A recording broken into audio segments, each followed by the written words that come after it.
Hello, Fightful Faithful. Welcome to another episode of Sour Graps Tuesday Night War. Not wars, because that would indicate plural. Tuesday Night War edition.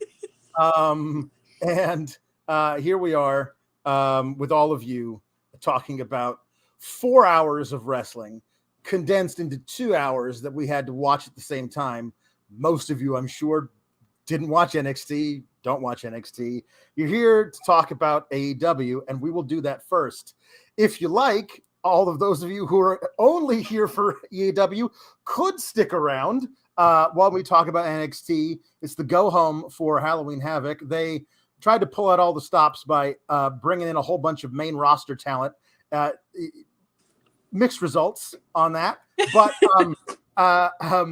anyway, we'll be talking about AEW first, then NXT. And if you would like, you can get in your super chats at the bottom of the little deal, and then you can do the Humper chats at humperchats.com, which we prefer only because it gives us a little sweeter piece of the pie, which is nice. I should say also, I'm your host, Alex Pawlowski, and with me is Kate Elizabeth. Kate is doing this on her phone, God bless her, because she's traveling, and the ghost of bad Wi-Fi has haunted her to Always. her new area. Always. Yeah. Who's the war really between, Alex? Is it between AEW and NXT, or is it between me and my Wi-Fi? I think what happened was if it's between you and your Wi-Fi, it's a rout, and you should surrender because the Wi-Fi is kicking your ass. I am the underdog babyface in that situation as I keep losing. Mm-hmm. I'm hoping it'll come back on here, but I think my luck just ran out of. I had my Yankees win Game 5 today. I had one of the best wrestling segments I've ever seen between MJF and Regal, and it was just too much. It was too much of a smooth sail for me today. Mm-hmm. So here we are on my phone. Yep. So the Dynamite, what was a good Dynamite with an all-time segment somewhere in the middle, mm-hmm. And an all-time scary moment in all of wrestling at the end. And so, and after that happened, I had to watch 6 minutes of the most humdrum NXT in the world because that got an overrun, and I had to watch that while thinking about Hangman Page. So I guess we should start there. Yeah. I'll leave it up to you, since you, in the olden days, back when it was me and Sean and Warren Hayes, Warren covered AEW and I covered NXT. And then there was Louis Dangour was in there for a while. It was all a weird mishmash of different people, but we all tried to watch both things, but one of us would make sure we knew what the hell was going on one of the shows. If stuff was happening on both screens, you had to focus on your particular one. And out of habit, I chose NXT. I don't know why. Maybe I was feeling nice and wanted to give Kate a good thing. So I focused on NXT tonight, and Kate focused on AEW. So I'll leave it up to you. How do you want to address this thing? Do you want to do the entire match starting first, or you just want to talk about what happened at the end? Let's talk about the match, I think, overall. Right. Obviously, there was a very scary moment with Hangman, which we can talk about, but the match, I felt like, for the main event was fantastic. I mean, you got Jon Moxley bleeding in his hometown. What more could you ask for? And I like what they did to recover from it at the end. I felt like was a very good call, like to send MJF out there and say, from what we had seen early, the fact that this was an audible was really well covered, I think, and made a lot of sense. It's just always, whenever there's a shoot injury in something, it's of course overshadowed. I think Jon Moxley is one of the best in situations like this. Like, what else did this happen in where I can't remember. Oh, when the fireworks didn't go off, or only the fireworks went off at the exploding ring main event. I felt like covered that really well by saying that Kenny Omega built a really crappy ring because there was so much of that story going into it. For him to say, you know, that he hopes the best for Hangman, that he gets to play with his babies, for him to say that, well, the Yankees didn't go into extra innings today, I thought was a nice nod to what their lead-in was. I thought that was extremely clever. And I liked how MJF ran down with the chip. I thought was really great. Like, are they going to completely call this audible, or is he's going to kind of listen to what Regal had said earlier? I thought was a nice way to cover it up. But just, it's scary. It's always a reminder of the fact that, whilst scripted and as protected as a business can be, wrestling is a very real thing. It's kind of hard to talk about the match outside of that, but it was really something else up until then. The match was outstanding. It was everything I wanted it to be, and I knew it was just getting going. Was getting to that really great spot where both guys are, I guess pun intended, throwing haymakers at each other, trying to land a knockout blow. And they're just going to be a couple of, wonderful kick out moments at 2.9. And we'll see a buckshot lariat ducked and turned around and into the Death Rider, and the first Death Rider will get kicked out of. It'll be something great in the last 5 minutes of the match, because they had like a good 7 to 10 minutes left in the show when this went it was down. 9:53 when Mox had the mic in his hand, so you figure that happened a minute and a half beforehand. Yeah, and they gave this match a ton of time. You know what I mean? This they was did. Being given the main event championship match feel that you would want as a championship match on free TV for sure. Yeah. It just so the spot happened with what they call the King Kong Lariat, where Mox is.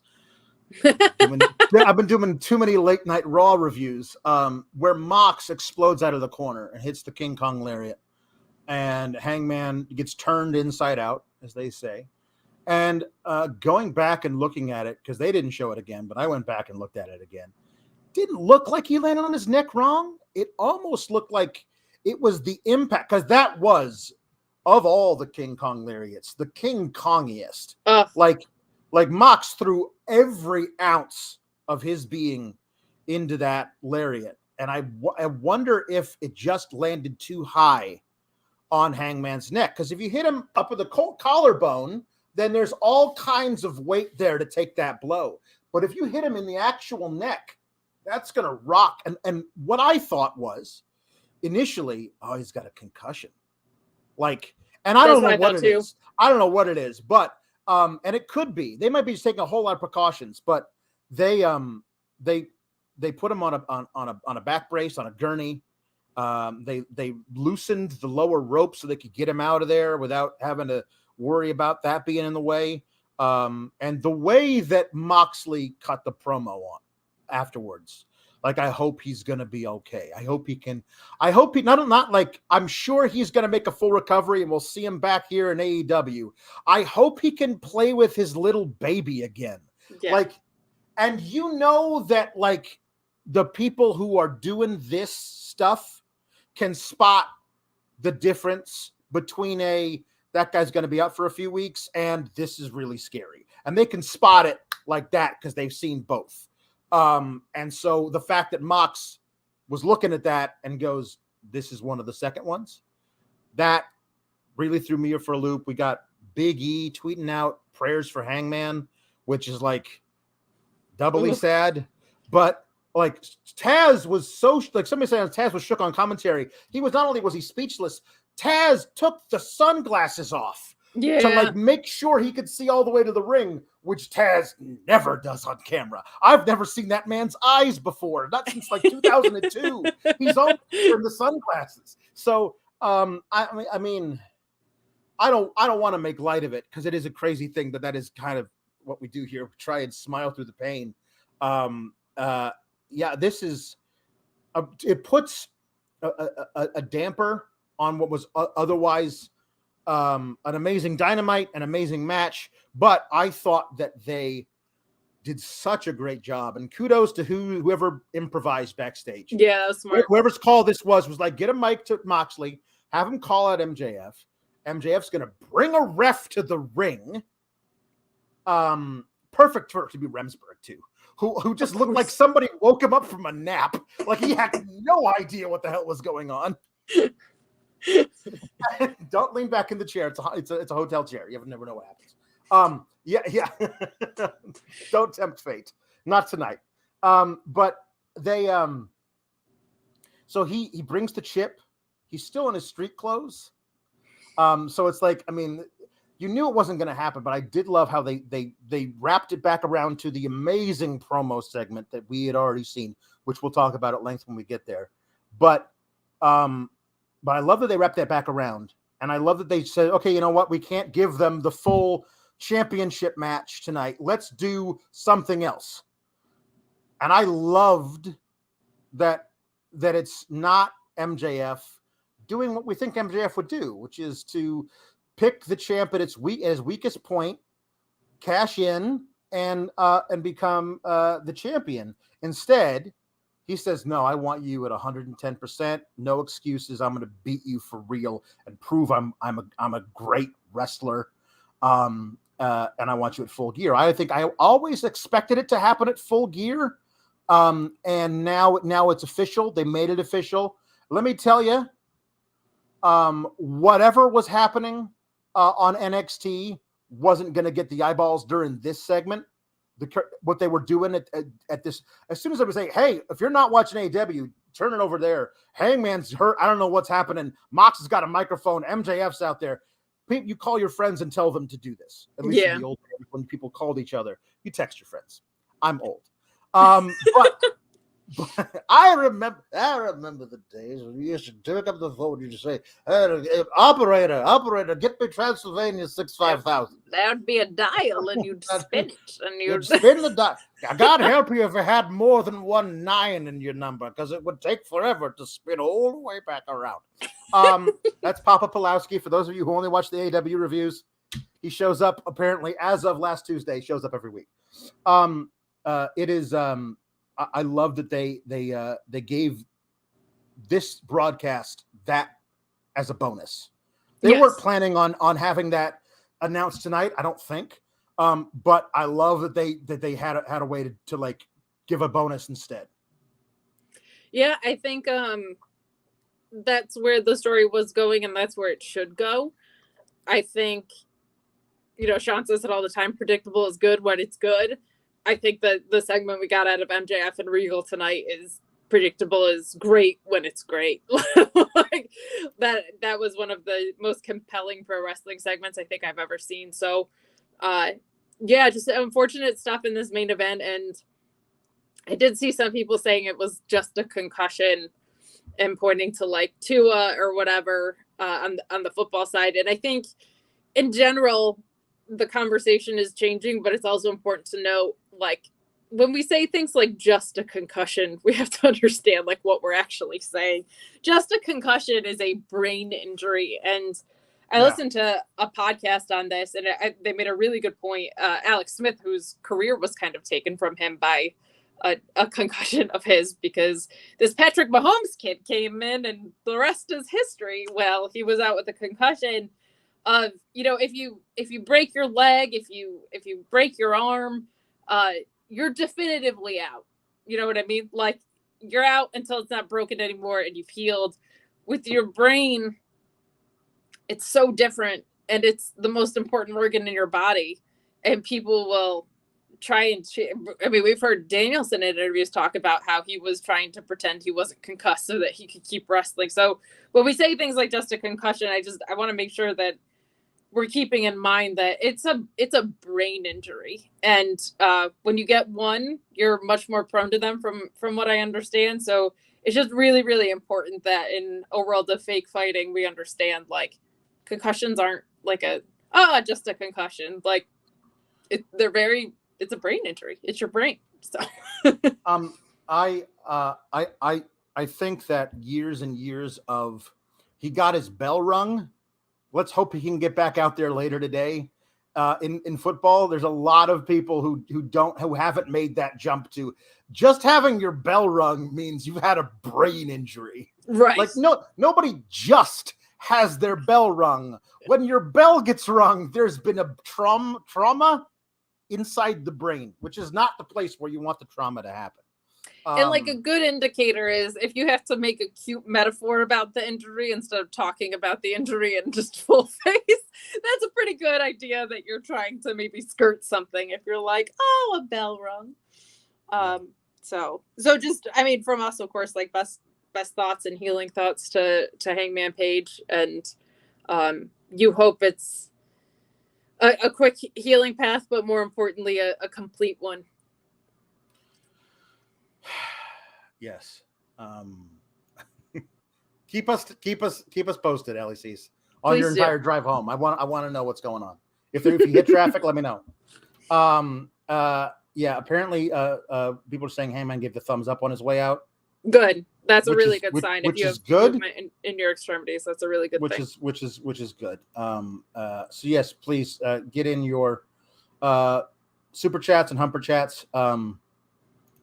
Jam Beard saying between Mox's way of talking about it and Taz being shook about it since his career ended due to a neck injury has me fearing a bad neck. Like you don't want to speculate, but you definitely hope that wasn't it. Yes. And Jam Beard has a thing. We're going to talk about this a little bit more later with the idea of what MJF's arc is here. But MJF should beat Mox at Full Gear.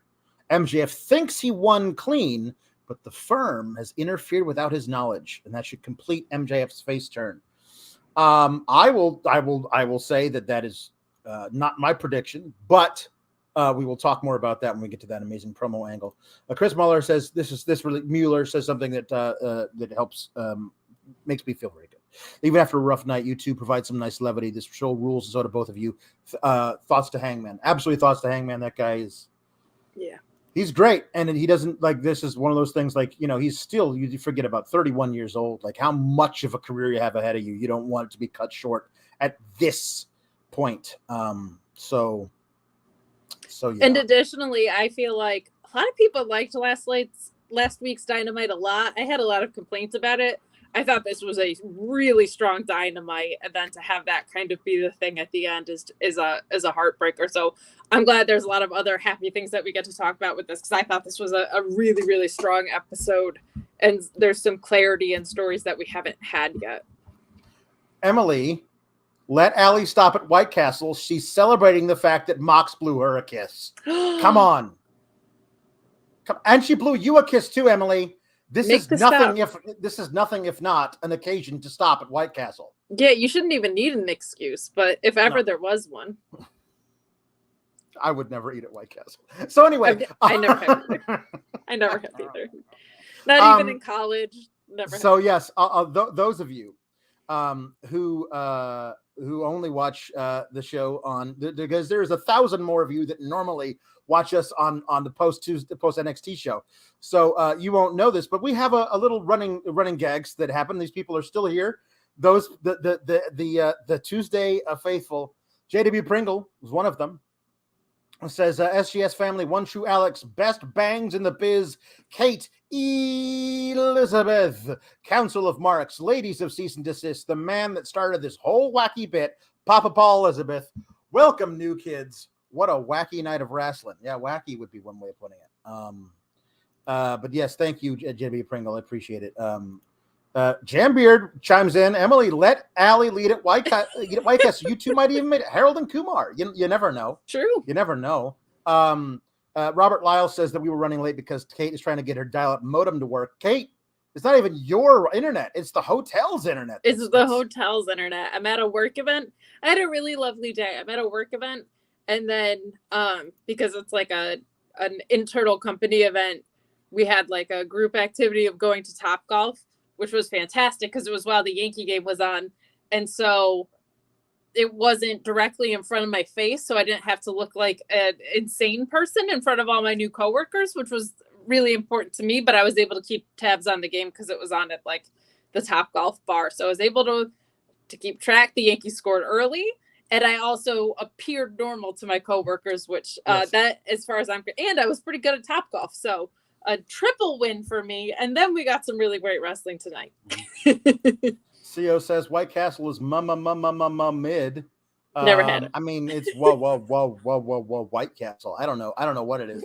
Their burgers are small and they have lots of onions on them, and I hate onions, so I'm never going to eat at White Castle. That's just never. That's going to be a thing that I'm going to do. Tom LaValle is calling our bluff. Says 4-hour show. Let's go, Team Kalex. SGS for life. Lord Kev says good evening, Mr. Alex and Miss Kate. And Jambeard says that Kate's internet is run off an old-timey thread spinning wheel. Perhaps. Might as well be. Perhaps. She's on her phone tonight, folks. That's how she's making it work. I love that. Plus, Kate in a hotel because the bathroom is next to the bed. I don't know what that means. I don't either.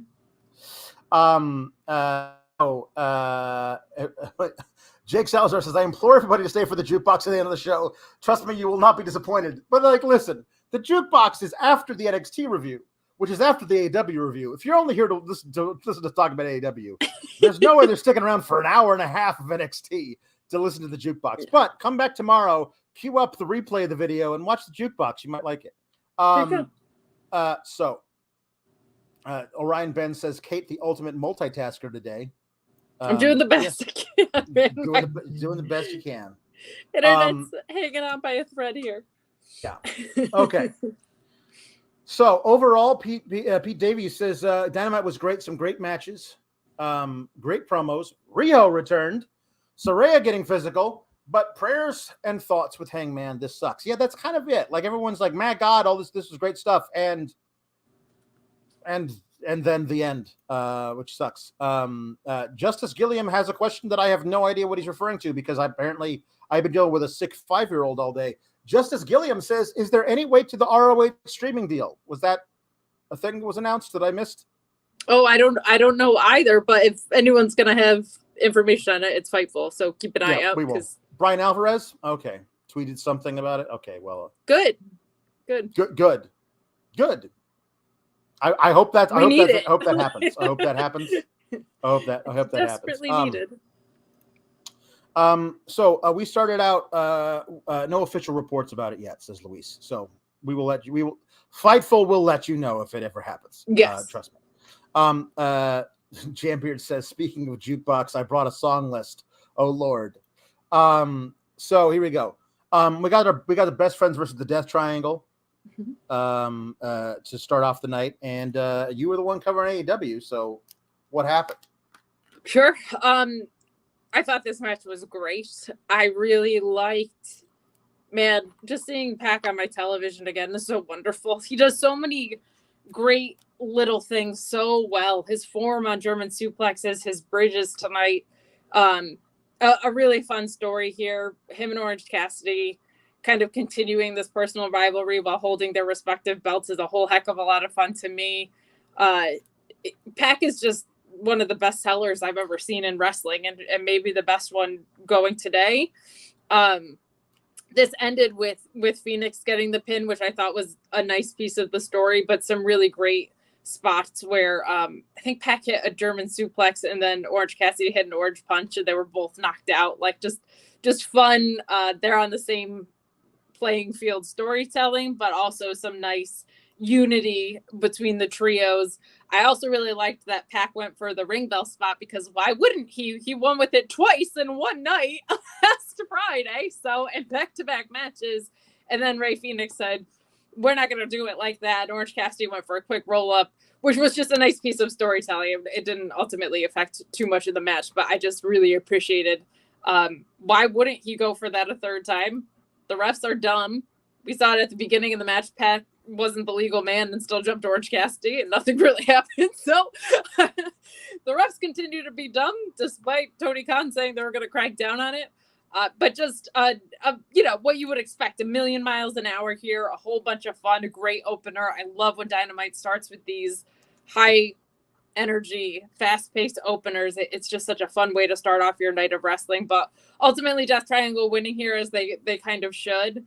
But just nice to see Pac on my television again. Like, he had that North American title and it wasn't on TV because he was defending it in different places around the world as kind of an ambassadorship role, which I think is a very good and healthy thing for AEW to have. But get Pac on my TV. So there were also references to the Elite by name here, which is, I think, was an encouraging sign. And we also saw CM Punk in the ROH opening or kind of like video package or whatever. So I think that's a good sign that maybe some things are getting straightened out. I don't think you mentioned the Elite on television if they're not coming back soon. So good and encouraging stuff there. And just a really, really, really fun opening match. Orion Ben 666 says was waiting for Pac Ray friction, knew it was coming. There was that moment where Ray was like, "No, don't use the hammer. You don't need it." And Pac's like, but I want to hit it with the hammer. It's so much fun. Let me do it. And here's the deal. Yes. I was waiting for that friction as well. I think it's great. Ray Phoenix is an honorable man, and Pac's a bastard. And if there's a rift in the best friends, then that means Pac and Ray Phoenix matches. Like plural, like many of them, like for like so here's the deal with this, Kate. I don't trust AEW to follow through on that, and I'm afraid I'm never going to get those matches because I was really excited for Jamie Hayter versus Britt Baker matches. Apparently, I'm never getting those. I was really, really excited for Daniel Garcia to face Chris Jericho for the ROH title at Full Gear. I'm not getting that. Daniel Garcia is back with the thing. So there's a deal. They love doing are these two people who you would love to see feud about to turn on each other and feud? And they go, no, they're not. I know you want it, but we're not going to do it for you. So until they actually give me Ray Phoenix versus Pac, I'm just going to assume it's not going to happen so I don't get disappointed. That's a very fair call because that would just be the most incredible match. Yes, my goodness. I desperately need that. So yes, I think the right team won. I like it staying with Death Triangle for a while. I mean, Orange has got his gold. Although double gold would be kind of funny because if he had to carry two backpacks. Or like a really big backpack. Maybe he'd have to have it like in a rolly suitcase. Like he'd have a backpack and the other one would be like in a rolly suitcase because the rolly suitcase is the ultimate lazy way to travel. So of course, it's perfect. We got this little video package, which I guess was from the Road to Mox driving through Cincinnati, talking about Hangman and setting up their match. Anything to it more than I just said, or not really. This was just good. Those Road 2s are oftentimes really, really great. Well done, and I think an appropriate lead into what we saw later tonight. But again, that all kind of got overshadowed, so not a ton to take home there. I really thought that Hangman's last promo was one of his best, of him saying he's anxious and depressed and the meds aren't working, but he's still here. I think he's such an awesome piece of connective tissue to his character and the audience. I think that's something a lot of people can relate to. So just absolutely loved that promo, and those Road 2s are always great, but nothing like additional that we need to probably recap there. There you go. We got a Toni Storm versus Shida match. Yes, we did. Which was at a different time than I was expecting, which is nice. Yeah. It was at like 8:20, which ruled. Which is awesome. And good. And a very good match. And a lot of stuff being percolated. Tom LaValle starting to throw out just wild fantasies that could never possibly happen, saying Toni versus Shida was so great. Women's division definitely on the up. Could we get 3 women's matches on the pay-per-view? Britt, Saraya, Jade, Nyla, and whoever's going for the AEW title? I mean, is it possible? 3 women's matches on one pay-per-view. They've actually done that, but one of them was a pre-show match. I can't remember which pay-per-view it was. Yeah. It might have been, but I can't remember. I think it might have been Revolution. It couldn't have been because they were injured, but Chris Statlander and Layla Hirsch were on the pre-show, and it was the best of all three women's matches, I thought. And because it was fantastic. But one thing that they're good about usually is they'll get at least 2 to 3 because their pay-per-views are 487 hours long. So it's like, you got to do that. And they do like putting usually a solid worked women's match on the buy-in, or like we saw the mixed tag last time with Ruby and Ty. So hopefully we get to see that. But I am encouraged by some of the things that I'll talk about the match since you set it up here for me. I loved this. I felt like it was nice to see Shida back on my TV feeling important again. I feel like the story made sense. They were tag partners, but there's not a tag division. So of course Shida would want the singles title. And of course these two would know each other very well because they've been tag partners. I think Toni Storm legitimizing her interim women's title by beating previous champions is also a really good piece of storytelling.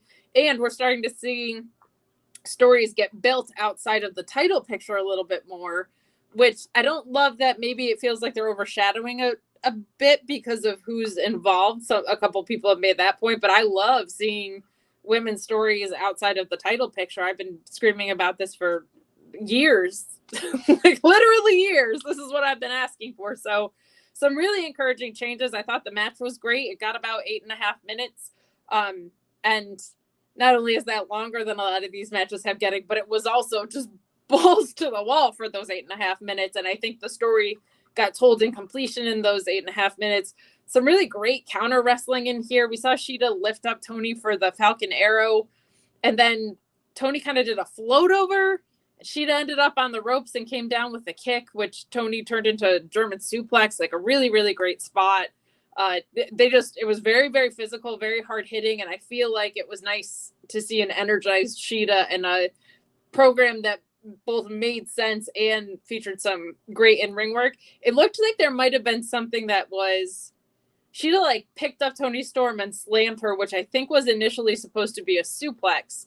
And it didn't work, but what I liked was these are two women who are great in the ring, and they were able to work around that, where I feel like in the beginning of this division, some of the wrestlers they were still kind of green in the women's division. Like they might not have had the ring awareness to do something like that. And these are two women with a ton of experience that have grown tremendously. So it's just nice to see that too, even in situations where something didn't totally go right. It didn't derail the entire match in any sort of way. So some really, really encouraging signs from the women's division, them being on in the spot rules. I mean, I've been as big of a critic as anyone, and initially I wasn't like in love with some of the changes that they were making, but I didn't want to cry about them because I've been asking for change for so long. These are really good changes. In that post-match, we see the Bad Doctor in her Steelers jersey, which I loved. Women can do sports trolling too. Thank you very much.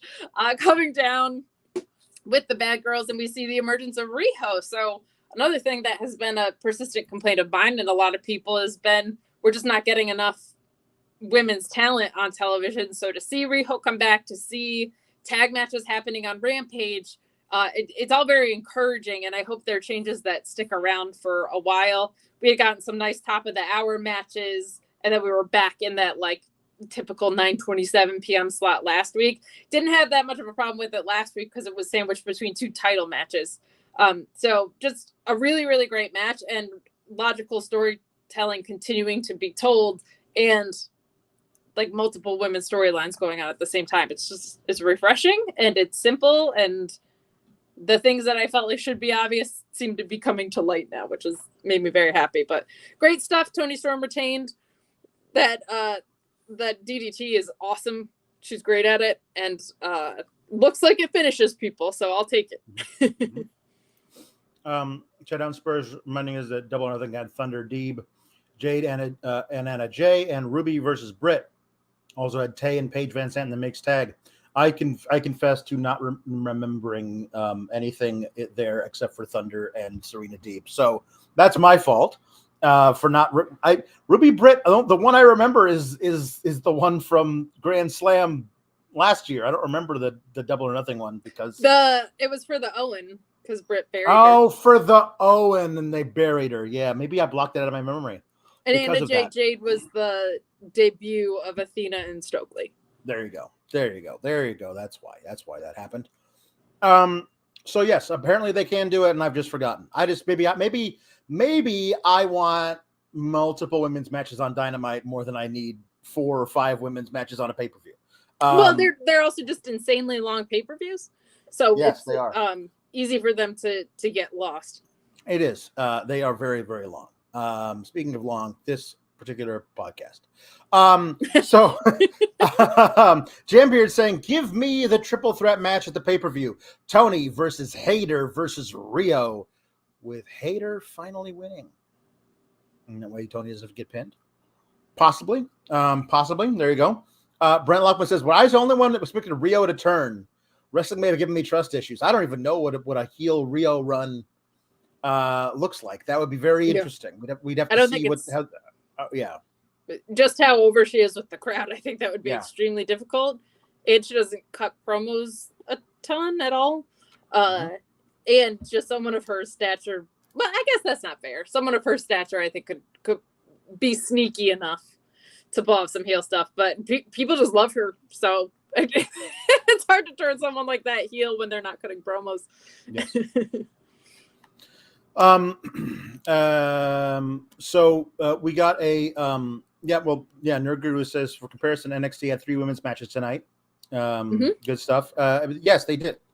They were, part of the gimmick, and I don't think any of them went longer than like 8 minutes, but that's what NXT is. So, it is, you get what you get. But they all were, the middle one wasn't really a match, but we're all decent enough. We got a Warjo thing calling out the Kingdom, which it's so funny to have. I don't know. Maybe this is just me. It's so funny to have Wardlow and Samoa Joe standing there with belts on their shoulders, calling out a tag team, and they're not tag champions of anything. They're each singles. That's just the only thing. But the Kingdom being there, particularly with Maria Kellis being an AEW employee, is a good thing, I think. Your thoughts on all of this? Yeah, I think Samoa Joe called her a cackling bird or something, which popped me. I don't normally love stuff like that, but it was kind of just a funny one, largely because of Joe's delivery. I wish they had single storylines and a tag storyline. If you're going to do the 2-man power trip kind of thing, I feel like you need them to have single storylines for that gold, as well as this tag hunt that they're kind of in.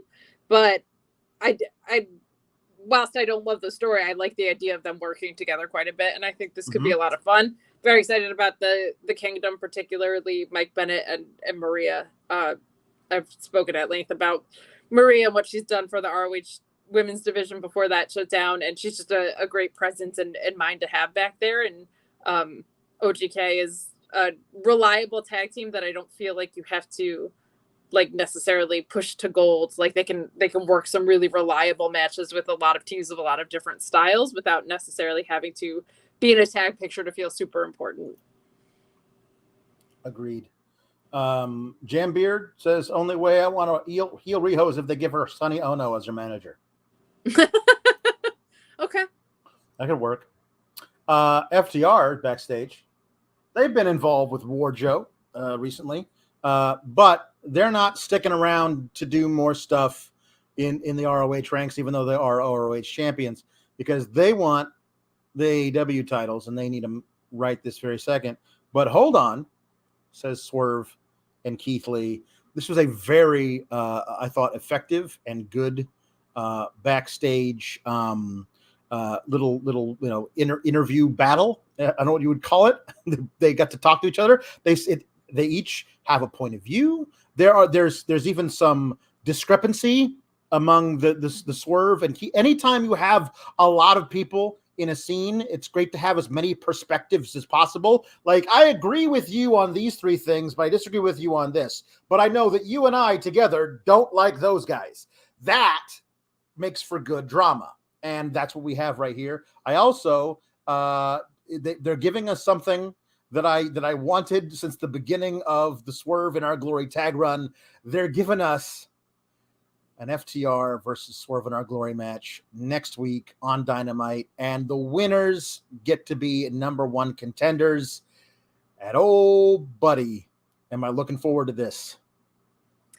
This is a fantastic position for the AEW tag division to be in. As far as the segment goes, a few things. One, Renee Paquette has just not lost a step. Like I work at AEW now, and I'm amazing at my job still. I feel authentic in everything that I'm in.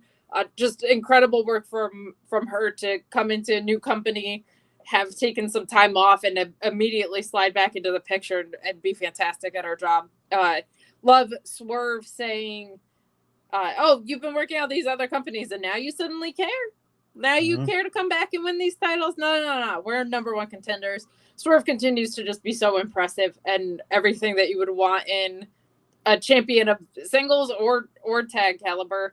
And I think the logical thing for this, the way for this to go, is for FTR to win, more dissension within Swerve in Your Glory. FTR versus the Acclaimed. Either the Acclaimed is made by beating them, or FTR are your tag champs again. I think you can go either way with that, but this is just a situation where everybody wins from how this is set up, and that's not always easy to accomplish in pro wrestling, and I would argue is even harder in tag wrestling, but just a fantastic situation all around, because everybody involved benefits, and that's 6 talent that you have on your screen that are benefiting from winning or losing. It doesn't actually matter too much, which is an incredible feat in wrestling, and got set up in an incredibly short but effective segment, as you said, right here. Luis joining me in a simple request of Tony Khan. Please, for the love of God, leave the ass boys out of the damn Swerve versus FTR match. They don't need to be anywhere near it. Let's just have a straight up match, please. Please. I anticipate FTR winning and getting that match versus the Acclaimed, but at that point, then you got some interesting stuff to do, because Acclaimed is still super over. They could lose the titles because FTR is the greatest tag team in the world. But if you're going to do that, you'll probably protect them in some way. Or you could have Swerve cheat without the knowledge of Keith Lee to beat FTR. It's not a title match. They don't lose the titles if they lose this match, but you could have Swerve cheat to do it so that they get a rubber match versus the Acclaimed, which I think nobody would object to. But I think that could then further the rift that is developing between Swerve and Keith Lee, especially if they lose that rubber match with the Acclaimed, and then you get what we've been wanting forever. Are they just going to fight and feud, please? Because I want Swerve versus Keith Lee on my television over and over again. Thank you. Yeah. Jambeard with a very good point. One thing about the Kingdom, if and when, let's hope it's when and not if, Adam Cole and Kyle O'Reilly come back, they could join them as a 4-man stable because they're Cole's old stable. And that would be interesting because, well, we know Bobby Fish isn't around. He's cutting promos in TNA to zero noise. So he's not in AEW anymore. So Adam Cole needs more people. That would be good. That could be very fun. Hey, they finally found a guy for Darby Allin to feud with that I hate more than Darby Allin. Kudos. I'm so tired of watching Darby Allin pin all of my favorites, but I will watch him beat the stuffing out of Jay Lethal 100 times out of 100. Let's do that. There you go. Do that. Yeah. Yeah, I mean, in ring, I think that match would be a whole lot of fun. I don't have a ton of care for the story around it, but I also don't need to. This is all part of the moving situation around, I think, House of Black a little bit that got tricky. So that's a perfectly suitable next step for Darby and Jay Lethal. I'll take it. Yeah. I liked the beatdown because it was creative. Threw him down a garage ramp. Yes. Pinned him under a garage door. Gave him the figure 4. Yeah, great. Good. Yeah, and also like nice to see somebody using Darby Allin's World against him a little bit, since it is so prominently featured on this television show. That is true. James Smith says, rarely awake at this time in the UK. Normally watch the next day, but wanted to show some love. Great times. Thank you, James Smith, for being awake and for taking time out of your wakefulness to watch our crazy deal. Yeah, we appreciate that. Thank you very much. Jason Major also, indubitably. Thank you. Always supportive. Which is how of course Keith Lee accepts the challenge. He says indubitably. Of course. Indubitably. Great. So here we go. Television history was made. Regal is ostensibly out there to be interviewed by Tony Schiavone. But then MJF comes out and holy Jesus. Like the promo he cut, he's starting out with, I'm going to talk and you're going to listen because whether you believe it or not, you owe me that much. And I was like, okay, let's get into this. And the story he laid out, like concisely with enough details to really make you like put you there, made a whole lot of sense. You're coming in.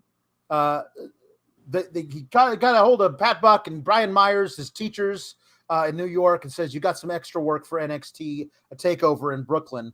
And I remember that when he was a security guard, he was the guy that Samoa Joe shoved up against the wall as he was walking to the ring years ago. I remember the spot that he got as an extra.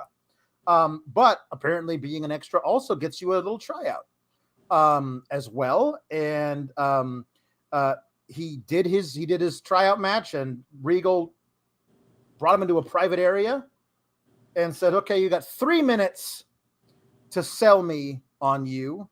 And he's like, and I did, didn't I? Your jaw was on the floor. You know this. And you said, but you're only 19, so you're too young. But here's what you're going to do. You're going to email me a promo and a match every month, and I'm going to review it until we give you notes. He did it two months in a row, and it was a form response from William Regal, he says. But the third month, he says basically, no, you're not doing any of the things I've asked you to do. I'm watching you act. I'm not watching you live a promo. And one of these days, if you really think you're going to be it, then you will be that, and I will find you. But WWE just isn't hiring people like you right now who need to work on this stuff. So basically, goodbye and good luck. And the way that MJF is cutting the promo is with fire and rage and anguish. Like when I read that email, and I've read it every day since then. The first time I read it, I wanted to kill myself. All this stuff, and just going crazy. Like I don't know what the hell was happening on NXT, which I was supposed to watch, but I paused it in the middle of a commercial when he started talking and said, I'll get back. I'll catch up. I'll watch whatever the hell that is later. I got to watch this. Let's just talk about the MJF portion of this before Regal had his retort, because Regal's retort was a thing unto itself.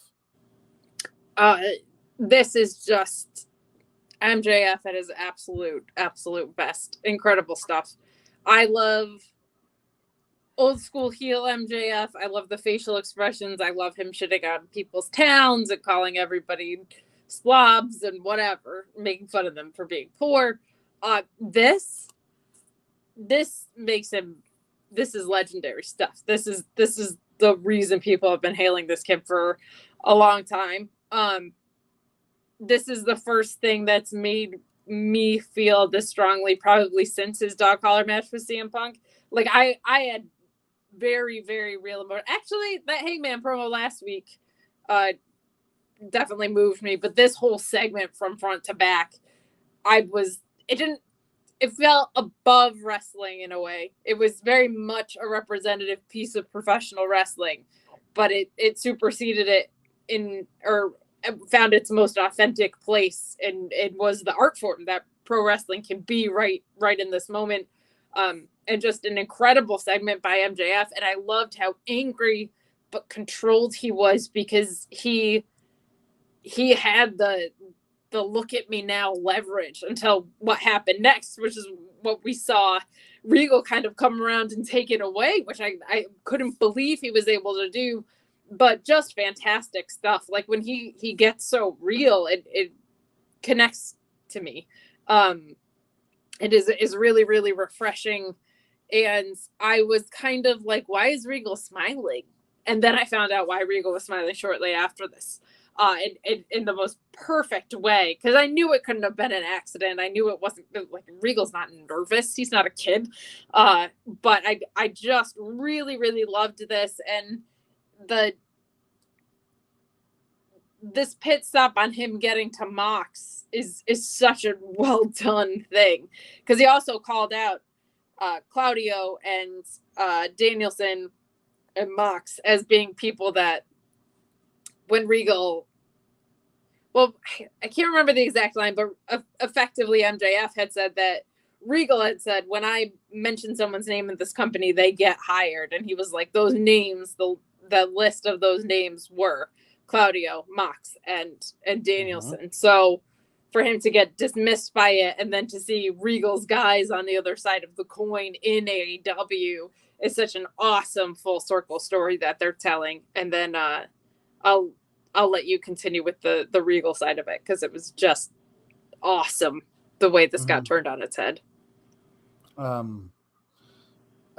Regal being so damned calm in the face of all of that, as MJF was still keyed up. I had to start wrestling at 16 years old, getting battered every night by large gentlemen who wanted to see me dead. But he just like amazingly, but now you can't do that. They don't let 16-year-olds go in and wrestle 35-year-old men anymore and go to sleep bleeding out of every orifice.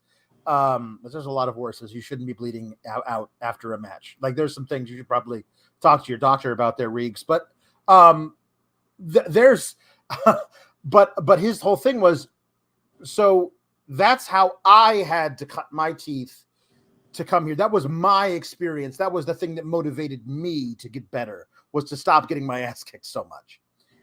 If an email did that for you, you've had the easiest time of it of anybody else, of anybody in the world. And it just, the thing of it is that objectively that might be true, but to MJF, it's not. Of course. Like that's the thing, is that I can't accept that. I can't accept what you're saying to me. It says, but also he kept coming back to with the thing that I had forgotten even happened, which is when MJF shoved down Tony Schiavone a few weeks ago. But that pissed off Regal so much in the moment that it makes sense for him to bring it up again. But he's coming at him like, I'm what they call an ODV, an ordinary decent villain. And we just don't do that. Those kind of things aren't done. We don't do those things. And anybody who gets in the ring is fair game. But a man like Tony Schiavone, a good man like Tony Schiavone, no, you don't put your hands on him. Wonderful stuff. And you can see him just like, that's what we're talking about? Talking about this? I come to you with all of this history, and all you want to talk about is Schiavone? But I love that Regal being like, turning around, being like, I love that he says, you wear the diamond ring to knock people out. I don't need these knuckles. These brass knuckles to knock people out. I don't need I don't need these brass knuckles to knock people out. I do it because I like hitting people with them. That's such a wonderful way to describe William Regal. I don't need brass knuckles to knock somebody out. I choose to because it gives me pleasure. That's wonderful. That's a wonderful thing. I love it. But I love him turning around and saying, okay, let's see if you're going to take a shortcut here. Absolutely. Also loved him saying, so what, you get paid by this place? Yeah. So what? You made a lot of money. That doesn't prove anything to me. You make a lot of money. Wonderful. And wonderful like sunshine. MJF's facial expressions of that continually getting more and more under his skin was such just fantastic television, wrestling aside. And now I want to see MJF versus all of Regal's guys, because there's this huge story there. And you know what, Alex? What's that? When this was going on, like you said, with NXT, it was like, was like NXT was nowhere to be found. Yeah. You know what I mean? It was like it kind of completely disappeared, like it was untraceable. Yeah. It's almost like you were using NordVPN. NordVPN.com/Fightful. Browse safely, browse securely, change your virtual location with just one click on all your devices. Multiple tiers that allow you to get exactly what services you want. 4 months free, a 30-day money-back guarantee.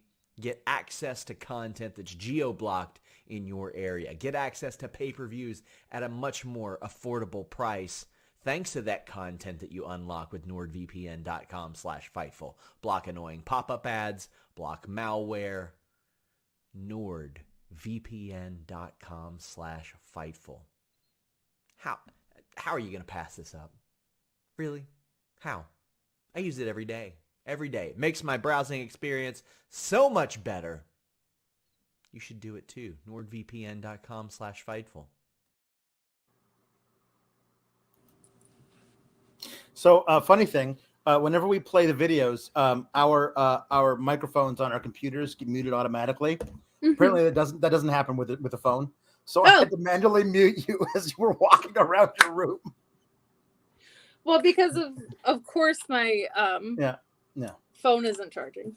So this is great. It's fantastic. If I just die, just know that I'll be fumbling around looking for my cube.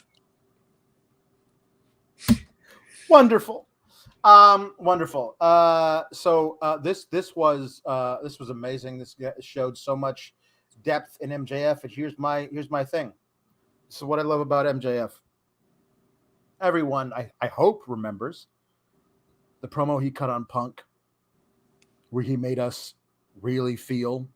It was so uncomfortable. I watched that the other day. I was so physically uncomfortable. And Punk coming out down the ramp. Like, yes. Is that true? Like, you could see how affected Punk was by it. Two things.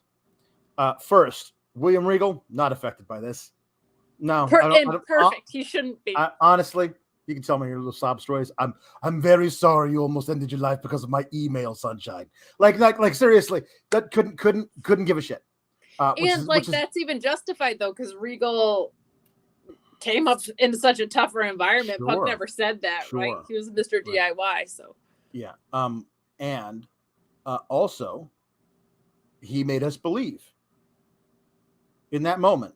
I remember a lot of people, myself included, were like, "Are we gonna get like a double turn out of this?" Yes. Like where MJF somehow makes us root for him during the match with Punk, and Punk's gonna be like, they're like, "Well, why are you rooting for this? Am I the bad guy?" Like, was there going to be a moment there? And of course there wasn't, because the following week, MJF choked him with a chain. Showed that he can be both things. He can have all of that. There's a reason why anybody is a villain. And the thing of it is that they've made the choices beyond the first thing. The first thing that happened to them can be genuinely traumatizing. And if you hear the story, you can be affected by it. But they choose how they react to it. The origin story of every villain ends with a fork in the road, and they can choose to go down one path and get better and use that to be a better person, or they can use that to motivate them to be a piece of crap. Okay?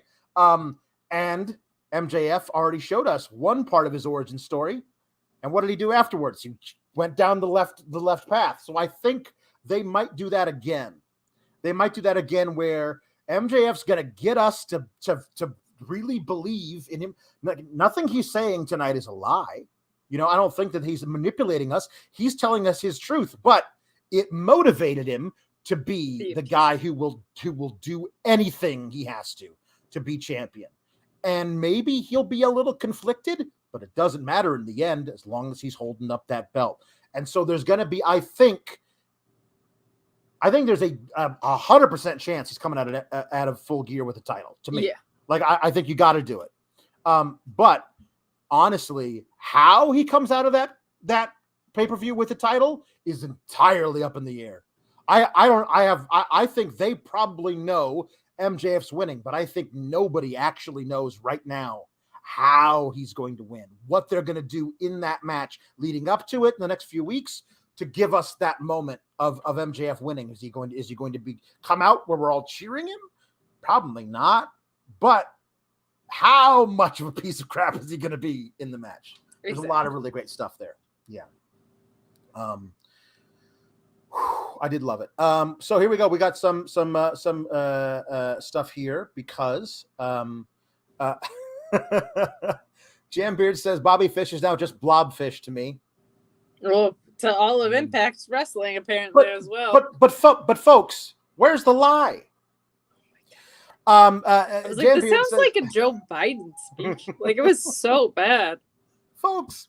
Jambeard says, just imagine if MJF beat up Excalibur instead.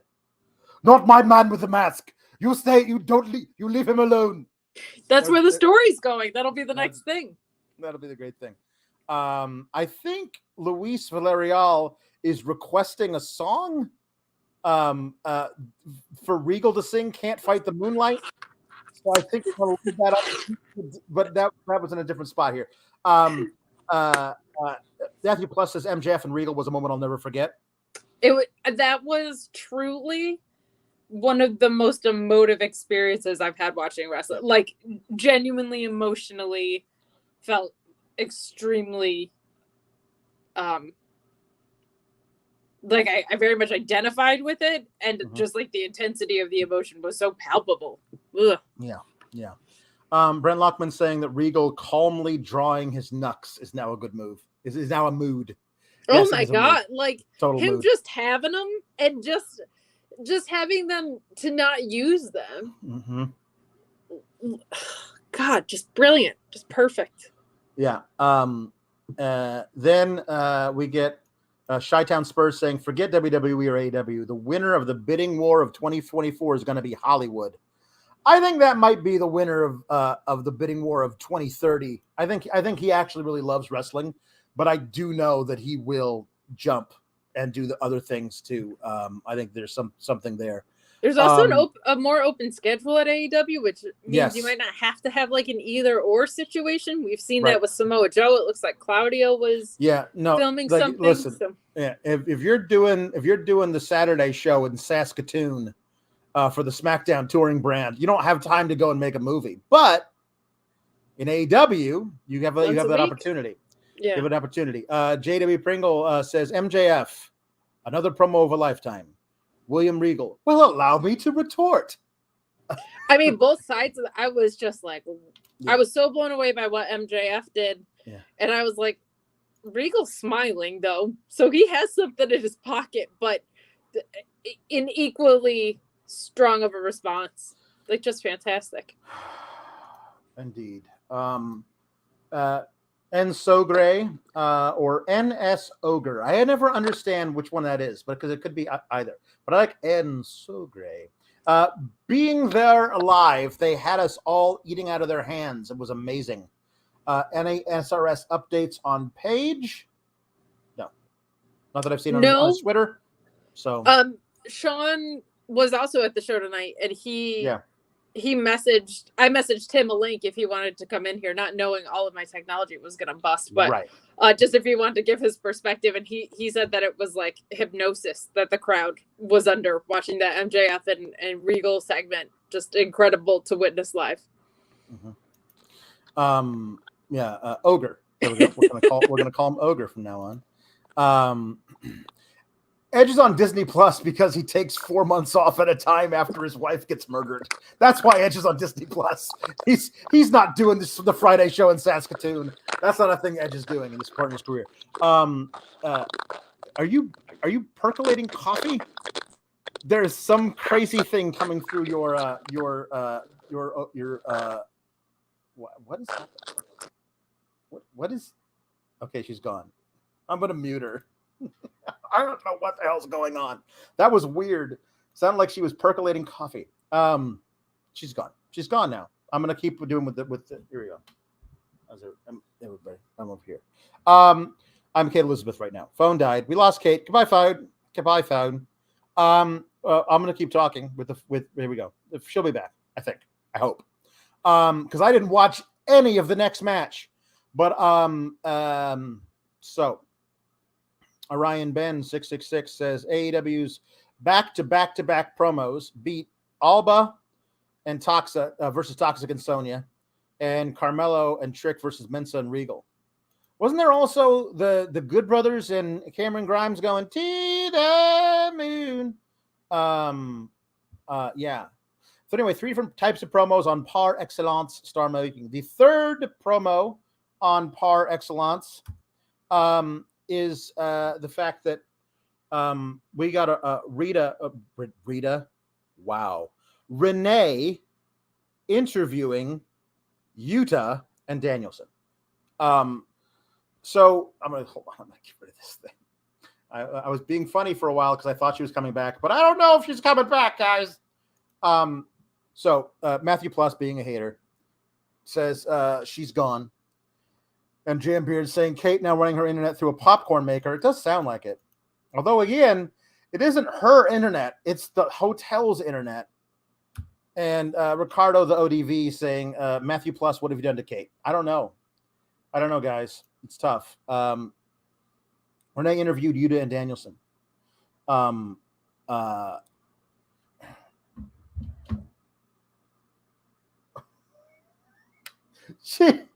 Kate says, I'll be back. Let me get a device working. Well, like that'll be nice. I don't know what the hell's up with that, but we'll see what the hell goes on. So this sit down interview with Renee, Yuta, and Danielson being just like, well, it's always disappointing to lose. It's more disappointing to lose to Chris Jericho, and it's even more disappointing to lose to Chris Jericho with the ROH title on the line. But just blah blah blah. Gonna be vegan. And it just like it hit me as being like, show some fire, Danielson, and then of course Wheeler Yuta right there, basically saying the same thing I was saying. Like, you are being way too calm about this. When I bled to get into this, he says about his Blackpool Combat Club shirt, I thought it meant something, but apparently it doesn't. I know it means something to Claudio because we've been talking about it. I know it means something to Mox. What does it mean to you? This is disgusting. Do something about it. Get mad. Get mad, you sons of bitches. Get mad. Yeah, I love Renee. I think she's perfect at this. She really set up a fantastic moment for Yuta to be excellent, to set up some more stuff there, because we're going to get some more BCC versus Yas stuff. That's never going to go away, apparently. And we're going to get Wheeler Yuta and Claudio versus Chris Jericho and Daniel Garcia next week on AEW Dynamite, as well as Danielson versus Sammy Guevara, who I guess that they said, I missed this part if this happened when I was not watching, that Danielson said, hey, I am fired up. Give me Sammy Guevara. I want to hurt somebody. That's great. So I'm glad. Ricardo, Jake Salazar says, be like your dates, Matthew Plus, and leave before it's over. Well, now I don't know about that. I don't know. Is Kate's back. I made it. Yay. I was just talking about the Renee and Yuta and Danielson segment. Rerun says this won't get enough love after the MJF Regal segment, but Wheeler crushed that sit down. That'll be a perfect use for Renee and advancing storylines. Agreed. It is not a complaint at all, because I think Renee is fantastic at pretty much every facet of this. This is where I would rather not in place of Renee, but this is also where I would like to see JR more. I think JR is fantastic at these sit-down things. Not having him on commentary tonight, I didn't feel like anything was lacking. I really liked tonight's commentary team. We obviously got Ian Riccaboni later, which, as you guys know, is my man. I love Ian Riccaboni, but I thought commentary was fantastic tonight. A breeze to listen to with those gentlemen at the helm. I thought it was great. So I would like to see JR more in roles like that, but that's not to say that Renee didn't absolutely crush it here. And I thought Danielson and Wheeler both did a great job with this. I just don't need the story to turn in this direction at all. No, you to being like, why couldn't you see it coming that Daniel Garcia was using you for his own ends? What ends? Like, it was a really bad, like, there was no indication of that except for the fact that you probably knew they were just going to do it to spite me personally. Like the whole Jericho and Daniel Garcia storyline is a hate crime against me personally. Like, it is like, we're trying to hurt you. We want to hurt you personally. They were like, that crazy man on the internet, let's push him to the next level. That was it. Yes. That was it. Yep. Matt plus still being a hater. Damn it, foiled again because you're back. So that's why he doesn't like that. But again, Andrew giving us more money. So. And Wag saying, I feel like Kate wore a shirt with arm colors that work with the border of this YouTube video. 3D chess. Someone told me I look like those cups in the 90s that had don't I? You do. Now I can't unsee it. I get compliments on this sweater a lot, and it's from Walmart. Okay. So here is a Y2J and Castle match. I watched Dalton Castle's entrance. I loved it. And He's the best. I did not watch anything except for the finishing move of the match. You're so funny. I had to take some time to deal with a very sick little girl who does not want to take her medicine. And so we had to talk her into that. And it was not fun. But is that a metaphor for my Wi-Fi? Nope, it's not. It's a true story. But also, it happened to coincide with this match starting, and I was like, well, don't have to watch Jericho. So, darn. No, jeez. So tell me what happened in this match, Kate. I actually thought this match was really good, and I thought it ended on one of the better Judas effects that we've seen out of Jericho. The finishing move that I saw was excellent. Yeah. Yes. Yeah. This was I really liked this. So I'm a big Dalton Castle gal. I think a lot of people have been introduced to him through. I've heard people say that they watch AEW Dark, and this was the first time they heard of him. They saw him calling Jericho a naive, stupid little silly goose last week. He's such a special talent because it's a character that we see, or an archetype that we see get steered in the wrong direction a lot sometimes, I think, with the kind of flamboyance and the pageantry that he brings. But it feels so much more carefully handled in his hands, and everything about it is intentional. The use of the boys at ringside is so much fun. And I feel like normally when you have characters like the boys, you're on the heel side of things always, because they're there to do what? To like interfere, to pick you up and help you cheat, things like that. But like Dalton's used it as a face so well.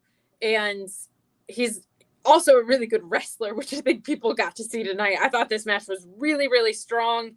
There was a near fall. I can't remember what the move was, but holy cow, did I bite. It was a kick out at like 299. And I thought with this, there was a chance that they might give it to Dalton anyway, because I didn't think it was going to happen, but I thought it would have made sense if they wanted Dalton to end up with the title, but they didn't want to have him beat Claudio. Makes sense. But him beating Claudio wouldn't make sense, but him beating Jericho would make sense. So I thought there was a possibility that the door was open to do that.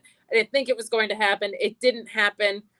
I don't know if they worked things out with Gresham, but the more anti-ROH, the more Ring of Jericho, the more I'm going to ruin everything ROH ever stood for thing that we get. Makes me think maybe Gresham is the guy to dethrone him, because he hasn't been released from that contract, I don't think. So if they did work it out, that would be a really, really cool way to put the belt back on Gresham.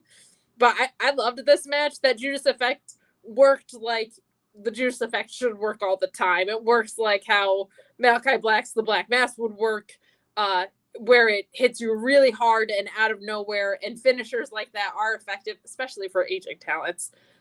Because of that reason, they can be very realistic, very hard hitting, and they don't take a lot to deliver. So they're easy to buy, especially when someone's a heel. But really, really loved this match. I thought the story going into it was pretty fun.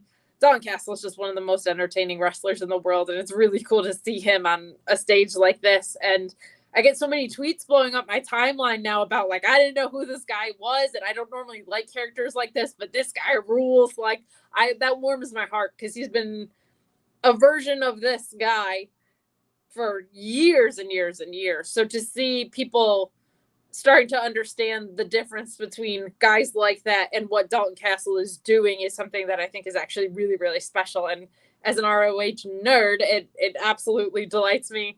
Loved the match. Was kind of like the underdog in me, was like hoping that Dalton Castle was going to win here. I knew he probably wasn't, but I felt like a better use of Chris Jericho's time on television than we've been seeing for a little bit. So I'll take it. Brent Lockman saying that felt like the entrance Dalton has always deserved. He killed it tonight. The entrance was amazing. Christopher Marino saying Dalton Castle outsports entertained Jericho because he was using it for the powers of good and not the powers of evil. That sports entertainment can be good when it's done entertaining to entertain as opposed to troll. Which I believe they're doing it deliberately to me. Rick Abani on commentary, of course, great again, but like, not only is he my favorite play-by-play guy in the world, but him having knowledge of ROH product coming onto television showed up a lot tonight with Dalton Castle. A lot tonight. So tell me the story of Jake Hager in the hat, because everyone's talking about Jake Hager in the hat and how were the boys trying to take his hat, and he was like, "No, that's my hat. I love this hat." There was a lot of hat. A lot of hat play today. Okay. Good to know. I listen. Jake Hager loving the bucket hat is the most character he's had in years, and I'm down for him getting to play. That's fine. Hager killed boys tonight, so there you go. Ringside shenanigans always. Okay. CO says an ROH deal may mean 100% less Jericho on AEW TV. I can hope. Well, yeah. Till 2025, people. Till 2025. My nightmare continues until 2025. I wouldn't be surprised. So I'll make this distinction too, because we talk about this a lot. Wrestling fundamentals versus taste. It makes a lot of wrestling sense to have Jericho be our inaugural champ of something. We literally saw it work with the initial launch of AEW, right? So I don't hate it. And him being the anti-ROH makes sense if you're going to set it up to have the right fall guy on the other side of this. So, well, I don't like that it muddied up the story with Garcia. And I would have actually liked it if they had just followed through with the face turn for Garcia. I haven't been as anti-Jericho Appreciation Society as you have. I want to know what makes Daddy Magic's nipples hard. I've been kind of more in on the trolling because I think it's funny, because I feel like they're doing it to mock nerds on the internet, which is a hobby of mine. So I've actually kind of enjoyed the AEW Galaxy Sports Entertainment run of Jericho, but all of that goodwill gets kind of thrown out when you don't pay it off. Like him being the sports entertainer villain, I think is great, but not if he's winning this much. Like that part doesn't work. So if the right ROH person beats Jericho, this could all end up being worth it. But that might have to be an ROH invasion at this point. That might have to, it has to be someone like Gresham, someone that's synonymous with things. So that's the part that concerns me, is we haven't had anybody pay off this build for Jericho yet. Right. See, I respect that you you like it because you think it's mocking nerds on the internet, but I myself am a nerd on the internet, and so it's mocking me, and I don't like to be mocked.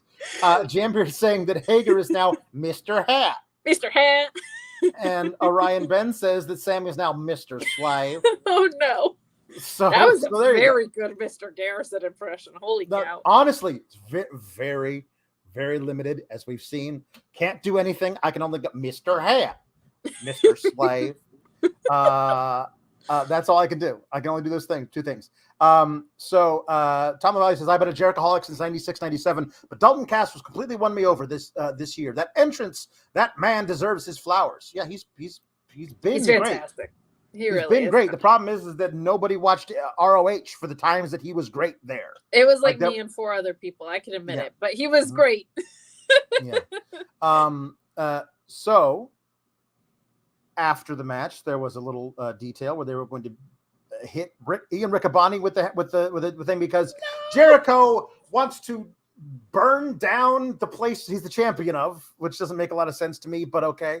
But then Jerry Lynn came out to stop him. So he got pile drove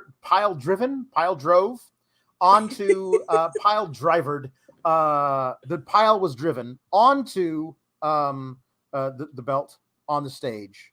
They made a big deal about his surgically repaired neck, which was probably bad karma for later in the night. But Jambeard saying, before I wanted Gresham or Garcia to beat Jericho, but now because of the Jerry Lynn spot, I'm calling for Eddie to finally be ROH champ, beating Jericho. Eddie Kingston.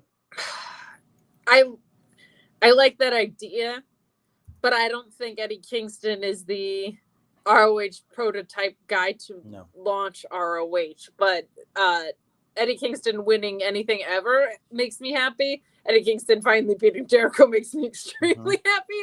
I just don't know if you want to use that as your pilot story for ROH. I think it's got to be one of those, like, it feels like it has to be Gresham at this point. I don't know who else it would be.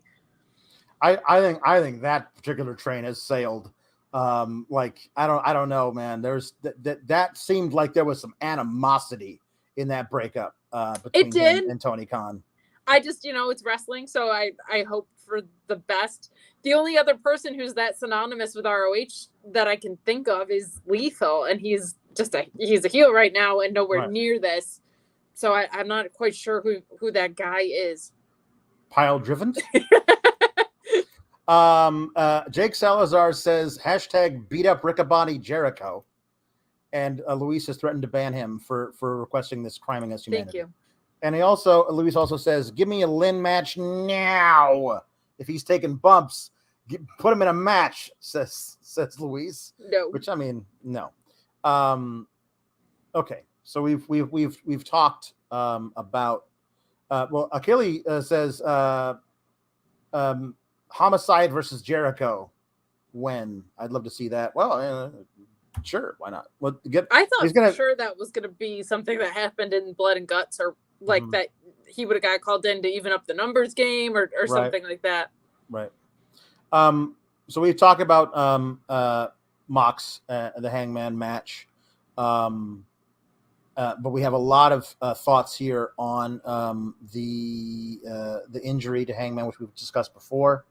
Hangman was injured taking a bump off of King Kong lariat. Looked like the lariat came up high on him, and I'm not sure if the impact from that was what did it or landing. The landing looked all right to me. Like I've seen much worse looking landings, taking a flip bump off of a lariat before. But who knows? We don't know what it is. If it's a concussion, if it's a neck thing, we have no idea. But they stretched him out. Matthew Plus saying Dynamite was the most emotionally draining wrestling show I've ever watched. There were scripted moments that took my breath away, and a very real moment that broke my heart.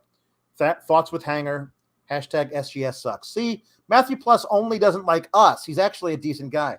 It's actually kind of sweet. I'll say this too. There's a lot of discussion that happens, and I don't want to bring this into it. Kind of the old heads talk about flippy-do style or whatever. Hey, Darby Allin's going to die in the ring because of all the stunts he does. I'm not saying those are safe things, I'm not saying Jeff Hardy doing what he does is a safe thing when he's in the ring. Right. But there's also the very real thing that, Biggie was almost paralyzed because of a botched German suplex. All of this is dangerous. I'm not saying that like there aren't spots that are higher risk, obviously, but the idea that a certain style is the only dangerous thing about wrestling is just nuts to me. Like every single time, it's never lost on me. It's never lost on me that every single time a wrestler enters a ring, they're putting their physical self at risk. And there's also an extreme mental and emotional toll that goes along with putting yourself at physical risk every time. So just important to keep in mind, like, as those discussions happen, like, it's not a certain style. It's not a certain type of spot. It's committing to being a professional wrestler means that's the risk that you're willing to take. And I think it's just really important that we appreciate that, because that's a huge sacrifice. Yeah. Brent Lockman saying a concussion is your brain crashing against your skull. Always to be taken seriously. The just a concussion thing always hurts to see. I think a lot of it also is like in movies, a lot of times people will be knocked unconscious. Like, he's fine. He's just sleeping. No. That was a bit of like, if you pass out from a concussion, you have problems with your brain. And like actual doctors, like I've seen like neuroscientists or doctors that neurologists who will like make YouTube videos of like, stop knocking out people in movies. And because it makes people think that like, if you get knocked out, you're fine. Get that person to a hospital because they could die. Like, it's a weird thing about like what we think of when we think of being knocked out or knocked loopy. I'll say too, I feel like there's been a tremendous amount, and I've like worked alongside the football industry a little bit too, so I have particular sensitivities to this conversation because I've heard it in a lot of avenues. But I think there's been a lot of progress in that, and I think part of why when people say just a concussion is because comparatively it could be paralysis, it could be a ruined spine. So like just a concussion might mean, in the grand scheme of things, it could have been so much worse, life-ending paralysis or whatever. So I think that's an important thing to keep in mind too, like that it could be worse in those situations, but concussions not being taken lightly is something that has come to light so much more recently, and I'm thankful for that. But we can't just a concussion dismiss things. It's one of the most dangerous things that you can have happen. Just for example, anecdotally, Luis Villarreal saying, I got the Chris Daniels bloody eyes thing for weeks after a concussion in freshman football. Yeah. You know, oh boy. I will say this, that there was a guy who had an episode years after he graduated, but he had 4 concussions in one season of high school football. And then when he was 22, he had like a mental breakdown episode that landed him in jail. Like, who knows if that's what thing, but also 4 concussions in 1 year of football in the 90s. It's high school football. What have we said? He was a second string defensive end. We didn't need him out there that bad, coach. I would encourage you, if I don't want to harp on this too much, but I would encourage you to listen to ESPN Daily with Alex Smith, talking about his experience having had concussions and how he was like, yeah, I had 2, but like, that's just what I was diagnosed with. But him talking about throwing a touchdown and not remembering it because he wasn't there for it, but he threw a touchdown with one. Like, it's an incredibly complicated and insane thing. And for athletes, it's a more complex discussion because they don't want to lose their spot. They don't want to lose their spot in football. They don't want to lose their spot in wrestling. So, just best thoughts to Hangman, but that it's a very important podcast if you have interest in what we're talking about here. SRS on Twitter is saying that AEW sources have indicated that Hangman Page was taken to a local hospital to be checked out. Here's hoping the best for him. The end of Dynamite was said to be improvised, as you can imagine. Yeah, and well, honestly, like, kudos to both Mox and phenomenally done and MJF. The fact that it wasn't like that it is not being said, this was a planned thing we wanted to do for the end of the show. We just ended up doing it 5 minutes earlier than we wanted to because of whatever it is. Like, no, if it was fully improvised, like those guys are friggin' masters. Yeah, fantastic. Shot Kid says, prayers for Hangman. I was honestly loving this episode of Dynamite before that injury, and seeing Taz speechless somehow broke my heart even more. Yeah. Injury aside, as strange as that sounds, I thought the rest of the show was really great. Me too. It was. Brent Lockman saying all the good vibes to Hangman. Hate to see moments like that. Hope he's okay. Great show tonight, but how can your thoughts be anywhere but on the Cowboy? Absolutely. Christopher Hart reminding us that reports are the Hangman gave the thumbs up at least, and so that is good. That's important. Jambeard says bell ringing gives a bad visual of what the brain does inside the skull, because the clapper and the bell goes back and forth and crashes against this. Yeah, that's kind of the same thing. Honestly, it's an apt analogy, but we've decided it's like just get your bell. 22 Vine 3 photo says there should be no White Castle blasphemy, please. Hashtag Cowboy Shiznit. Also love what Jade may do. Yeah, Jade is calling out Nyla. Like, Tony Khan, you bring Nyla to the ring on Friday at Rampage, and she better have my belt with her, or I'm hijacking your whole show. So that's fun. A couple interesting notes here. She had a Reds jersey on, which seems like a very babyface move. Well, her husband played for the Reds for a really long time. Oh, I didn't know that. Oh, that's kind of awesome. Oh, yeah, wow. Okay. Yeah. And yes, I liked this, and I also liked her turning to her baddies like, how did you not know? How did you not know that that's what was happening last week? Right. So an effective segment, and I also she has such a big presence that the idea of her just hijacking a show with the mic is an awesome threat. Because I could probably watch her talk for an hour. She's very charismatic. Michael Keys, who is a 14-month member of the Fightful trainees, says, don't care about wrestling at the moment. Hope Paige is okay. Yeah, I think we can all kind of like you learn how to like compartmentalize things, but absolutely. It's very weird to do these when people get released or there's injuries. It's very, very weird to do these post shows, quite honestly. There was a Christian Cage little vignette saying he's going to send his right hand of Jurassic kick-assness to beat up everybody coming for all the titles. I don't care. I love what they're doing with heel Luchasaurus, but until Christian is healthy, you can't run the end of the storyline, and there's not a whole lot they can do treading water with Jungle Boy and Luchasaurus having matches. So I guess they're just gonna have Luchasaurus like is the land of the lost, wherever the hell he's from. Is that in the Atlantic? Can he challenge Orange Cassidy for the All Atlantic?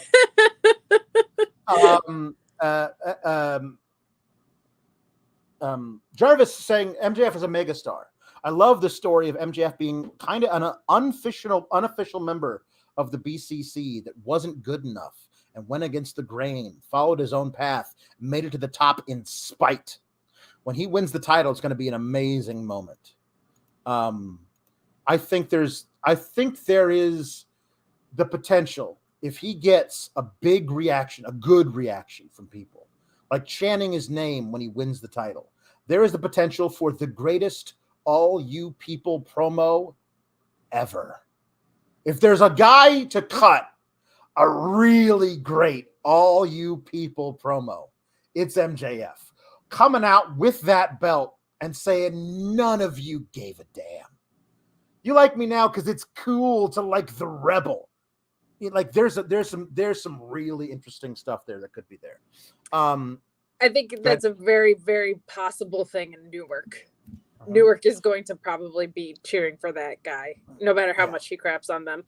And I'll say it again. I say it a lot. But my favorite You People promo that was ever done to date was when Punk turned heel on The Rock, they had a way too long segment, but the first half of it was the most effective You People work that I saw. And it was because he was calling out other people in the locker room, saying that they were underappreciated as a heel, kind of putting them over at the same time as he was burying the crowd. And I think you could see something to that effect, even with the Firm, if they want to make that a full-on faction of like, Ethan Page has been walking around here and completely underappreciated, not getting TV time, and what did he ever do except be great? Like there's opportunities that if you wanted to legitimize the Firm as a thing to do it, I think my preference is that you have an egotistical MJF just on this solo run, but with the Firm at hand as necessary, which is kind of what they laid out. But good stuff. Yeah. We have some more chats. Nick Campbell saying, does anyone else feel MJF loses this match at Full Gear but gets the rematch at Revolution and takes it because he worked through people to earn it? I just feel like you gotta hit that. The iron hit is the iron. Yeah, you gotta hit that iron. It's for so the hot. love of God, let Jon Moxley go on vacation. Yes, let him go on vacation, for God's sake. Nick Campbell saying, Hangman saying he's a man mirrors MJF saying it to Regal. Loving the overlap when it's done well. AEW using others to build layers. I mean, like, listen, obviously the most important thing is that Hangman is healthy, period. But I've always said, man, there's a really, really interesting parallel between Hangman and MJF that could be a big story through 2023, leading to the bidding war of 2024. If MJF is still champion when he gets signed by WWE, he's going to take it with him. Somebody's got to protect AEW and get the belt back.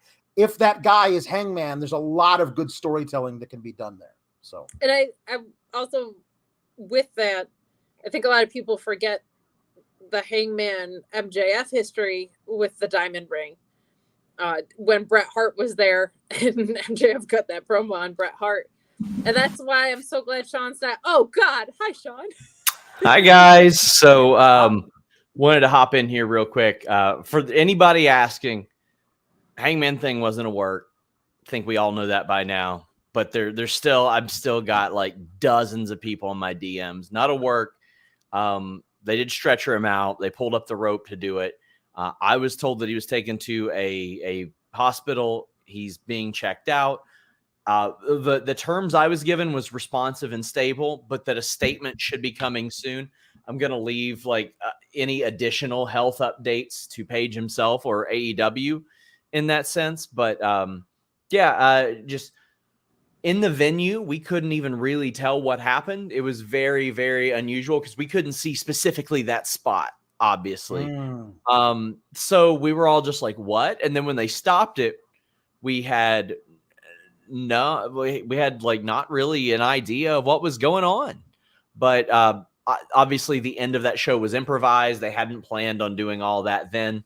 I've asked AEW for an update and haven't been given one as of yet, but keep your eyes locked on my Twitter. As soon as we get that statement, whether it be from AEW directly or on their Twitter, we'll have it up. But yeah, I got to send love to Hangman. I hate to see that, man. It is a bummer because this was shaping up to be an all-timer Dynamite too. And completely separate of that, just want the guy to be healthy.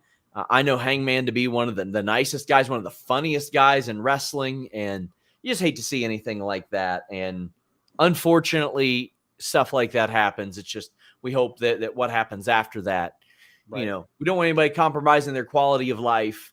And unfortunately, those are the risks that a lot of these people take to entertain us and to make a living for themselves. But just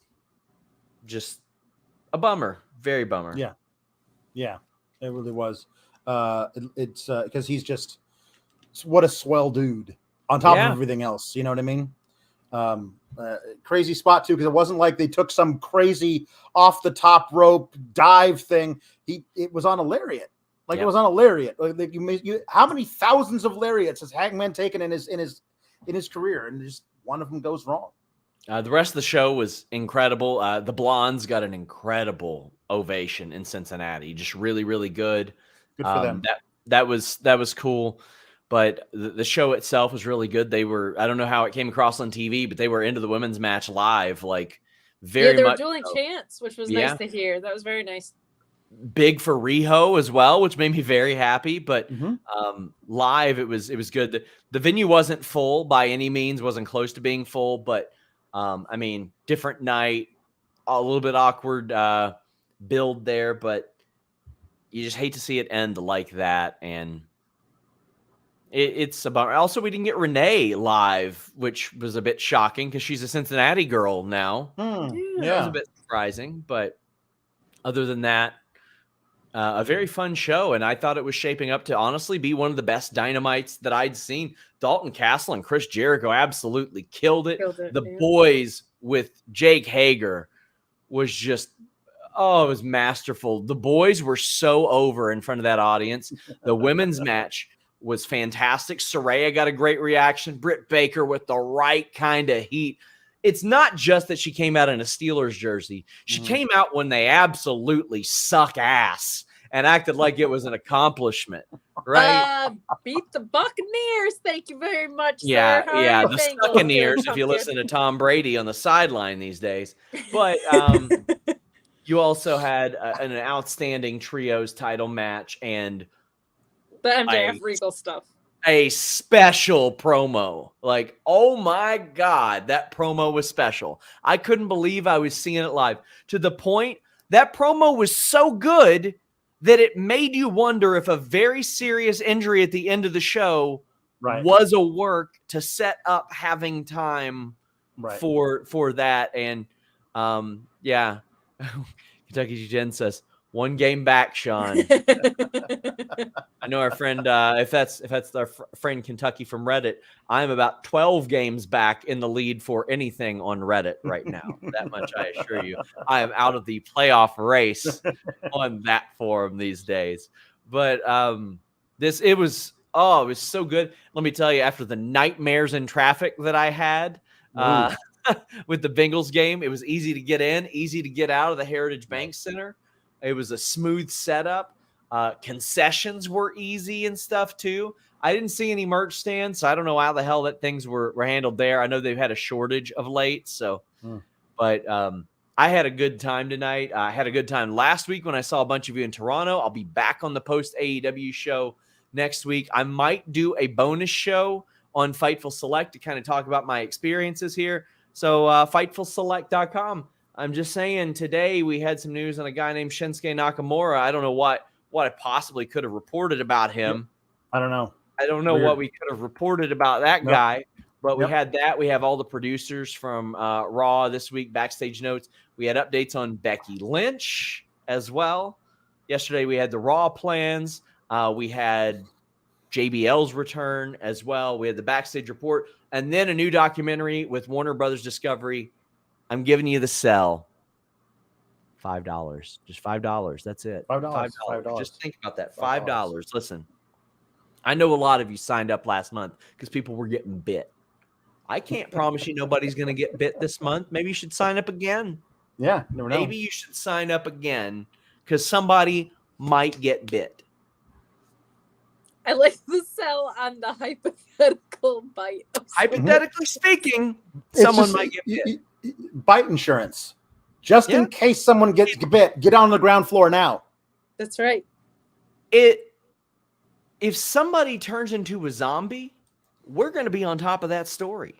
That's true. We've seen zombie lumberjacks before. You never know when they're going to show up. Yeah. Well, guys, it's been glad you fun. had fun. It sounds like you had a good time. I made it back before midnight as well, which is pretty swift trip. But yeah, see you guys later. Thanks, John. Bye. So I'm going to do a couple more of these. Allie wanted me to show the mop. I'm not doing that to Sean. No, I'm not showing him the mop now. Maybe some other time. Wheeler Uter Orion Ben says that Yuta was channeling me, saying, "You got to get mad at Jericho. Get mad." Yeah. Alex is like, hold my beer. But apparently he's got to go through obedience school and not bite people. It's true. JB Love says, legitimately, the MJF Regal promo was like watching a damn mammoth play. It was glorious. Like the old held grudges are great, especially if they're real life ones. It's just fun. Amazing how much they can reference what happened at another company without making it feel like it's about that company, if that makes sense. Like that they're focused on the origins of what happened, but not where it happened a little bit, I think is just really, really strong wrestling work. Tom LaValle saying Mox not getting a vacation gave us Renee on TV. I was actually thinking about that. It was like, this guy's going to go on vacation and his wife just got here. It's like, man. That's right. Jesse Ozog is now a new Fightful member. Thank you so Jesse much, Ozog. Jesse Ozog. Thank you. Appreciate it. Because we have to acknowledge it before we get into NXT. Call Me the Breeze says, only for Kate would I utter these words. Congrats to the Yankees. Look at that face. Look how genuinely happy she is. Rooting for the evil empire. And Louise says, tell you, I was at a work event at Topgolf, and my bae didn't have it on, but the bae next to me had it on. And I would casually go over to socialize with those coworkers, but actually look at the score, and everybody knew what I was doing, but was kind enough to play along. It was really, really, it was a really fun thing to be able to like see in real time, but have like this inside secret with myself that I was having an anxiety attack on the inside.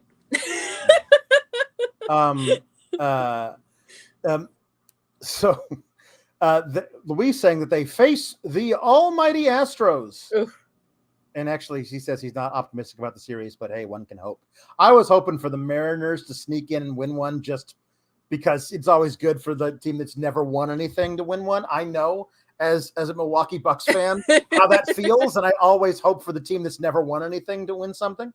They were really fun story of baseball this year. It would have been fun if they made it.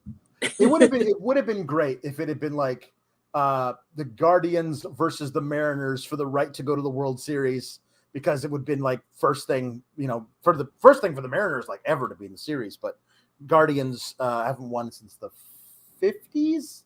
I think Cleveland hasn't. That kind of happened on the NL side, though. You've got the Padres and the Phillies. So. Well, the Phillies won in like 08, 09. So I feel like it's like 15 years. Okay, fine. Yeah, I guess it just means that they were third in the NL East. No, that's true. La-di-da. Yeah, no, that's true. They're only in the playoffs because the Milwaukee Brewers got swept by the Marlins to end the season. Stupid Brewers. Jose Flores says, "Hey, Kate, go Stros. Congratulations on your Yankees making the next round. This should be an entertaining series. It should be an interesting, entertaining series." Yeah. Then having to turn around and play tomorrow is rough. Right. That is rough. Aaron H. Says, super excited for Batman Gotham Knights this Thursday. Me too. I won't send in a jukebox so y'all can get some sleep. If you look at our jukebox list, we're not getting any sleep. Thank you both for being a bright spot for a bunch of us weirdos. That's right. Not only am I a weirdo on the internet, but I am the voice of the voiceless for the weirdos on the internet. That's me. Live Dynamite. Gem City says, Cheer 100. They only had one merch table. Scored a real cool Buckeye Combat Club shirt. One merch table. That's crazy. Buckeye Combat Club. They do a terrible job with merch. Sorry, Pro Wrestling Tees. Y'all do a bad job with merch at live events. Hold on. Yeah. Padres have never won a World Series. So maybe I'm secretly rooting for the Padres. So a whole bunch of Brewers are on the Padres because the Brewers got fleeced in a trade this year. Maybe I'll root for them because of that. Okay. For those of you who are only here for AEW, have a good week. And you can stick around for NXT. It's a lot of fun if you decide to. I know you're not normally here, but Yeah, there we go. In fact, Alex, I would say it would be miraculous if people were here.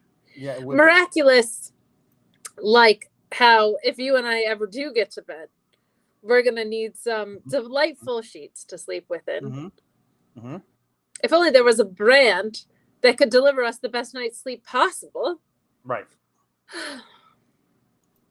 Take it from the dirt sheet boy himself. You don't want dirty sheets on your bed. That's not what we do around here because we have Miracle. Specifically, try miracle.com/Fightful. Get 40% off and 3 free towels. You don't want to wake up sweaty and sticky. Maybe you got that heat on during the winter. Well, Miracle brand at trymiracle.com/Fightful has self-cooling properties using silver-infused fabrics originally developed by NASA.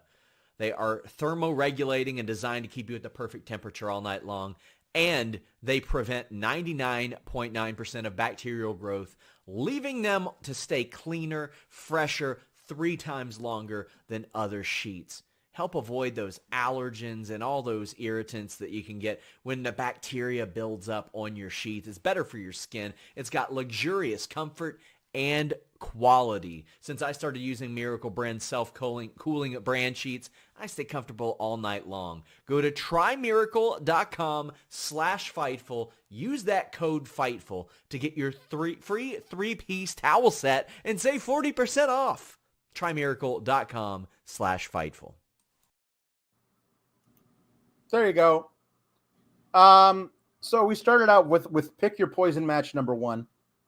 Cora Jade was on Raw last night and picked the poison of Rhea Ripley coming to face Roxanne Perez. So Roxanne Perez versus Cora Jade in a Weapons Wild match this Saturday on Halloween Havoc. By the way, come back right here post NXT Halloween Havoc for you, Kate, and me to review it. But she's like, yeah, sure, why not? I'll beat the hell out of Cora Jade, out of Roxanne Perez for you. Why not? It's my first televised match since June. So, sure, I'll do that in NXT. She brought the entire fam with her. I guess they all just got in the roadster and drove on down to Orlando, to Wally World. Because Dominic was out there for some reason. I was like, Dominic is finally in NXT. Now the trick is, don't let him leave. Just make him stay. Like tie him to like the weight machines or something. Doc Chris Mueller says, I didn't see NXT, but I saw that Shamrock Shake was on. He was there. And so this match was Rhea was like getting her sea legs back a little bit. Yeah, she's definitely playing big, powerful heel. She's not doing a lot of the spots that when we've seen her do heel before. We're not seeing her do a lot of the stuff that she used to do. But she's just throwing Roxanne all over the ring, selling for Roxanne a little bit. This is a good little preview of what a Rhea Ripley and Roxanne feud could be in a couple of years when they're the top of whatever women's division they are in WWE. I think that's fine and good. But I'm like, well, you don't have Rhea Ripley lose her first match back, especially not in NXT. That's dumb. But you really don't. You don't want to pin Roxanne Perez like 5 days before her big match at the pay-per-view. That'd be stupid. So what you're probably going to have to do is have Cora Jade come in and interfere, and that'll protect Roxanne. No, just have Rhea Ripley pin her. But I guess they protected her by having Dominic climb halfway up onto the apron and Roxanne be standing there and be like, hey, you're not supposed to be here. And then turn right around and get riptided. So there you go. That's what happened in your first Pick Your Poison match. Rhea Ripley's back. I love Rhea Ripley. I'm happy to see her back. I wish they would let her work. Maybe they will. They'll work her back into it. Right now, it looked like the style they want her to wrestle is Nia Jax, which is not what she is. She's way more athletic than that. So I have issues with her being a heel because she's not one. Yeah. If you took away this kind of South Park goth look, like people love cheering for her. Like she's extremely likable. It's only because of who she's booked against, kind of, that she would be a heel, but the only person she's really been booked against, like as a potential dance partner in this world of wrestling, is Beth, right? So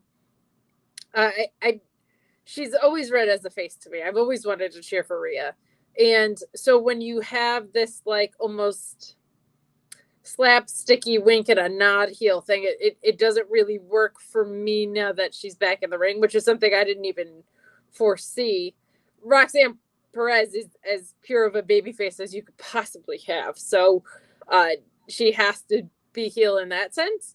Dominic being a distraction was just flat out weird to me, but a decent enough match. I do feel like you can tell this is Rhea's first match since June.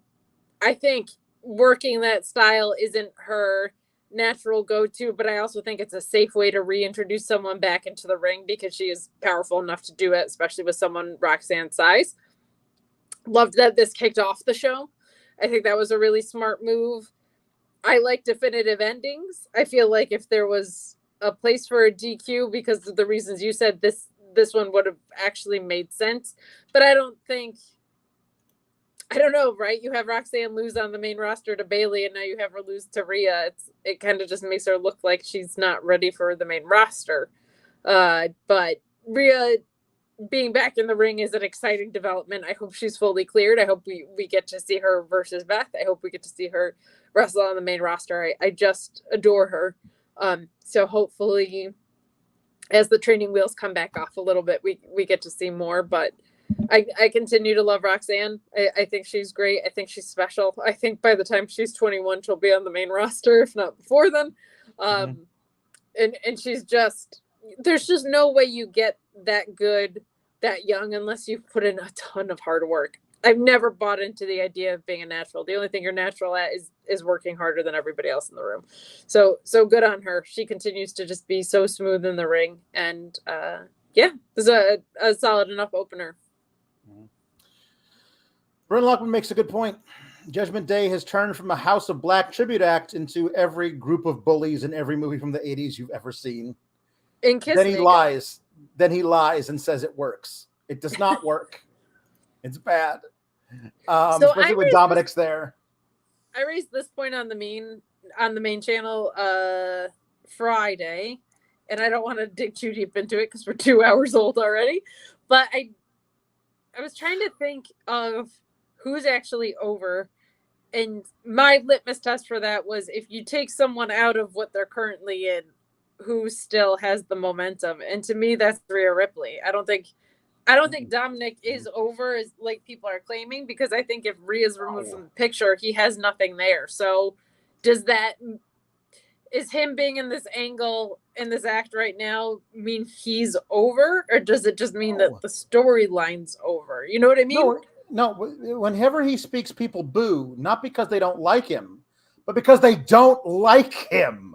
Like, there's a difference. They don't like the idea of him. Although I have come around and I've realized, Kate, this is the post show last night, that it's actually a giant tragedy that Dominic either is trying as hard as he can to get better and is failing at it, but everyone telling him, "Good job, kid, you're doing great," because they don't want to anger his dad.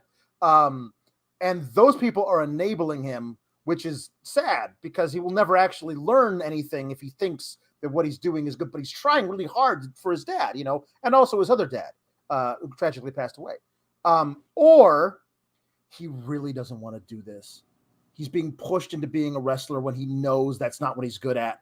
And he doesn't want to do this at all, but he's got to do it because he doesn't want to make his dad angry, or everybody else is going to be so disappointed at him. And he just wants somebody to tell him, "You don't have to do this anymore, Dominic.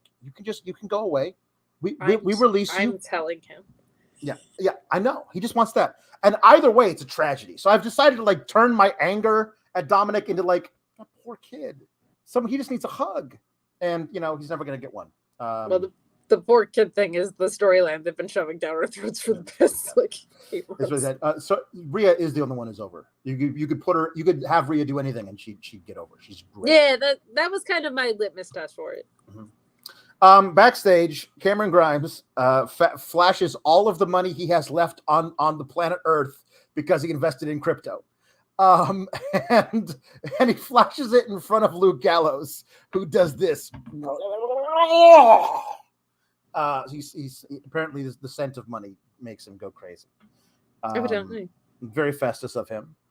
But yes, Cameron Grimes is paying the Good Brothers to help him fight off the Schism, and that's what we get. That's a backstage. Honestly, it was.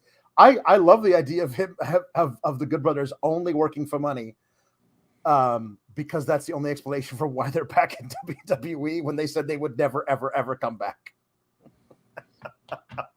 I love Cameron Grimes as such an everyman kind of guy. Yeah. While having money was such a fun thing when they did it the first time around. I love them going back to it. I think the whole I got lucky on stonks. Mm-hmm. I'm not a rich dude, but I happen to have all this money while keeping this persona is so much fun. I will reserve judgment on the Good Brothers because I've just never been a huge like Good Brothers gal, so it's kind of just there for me right now. Right.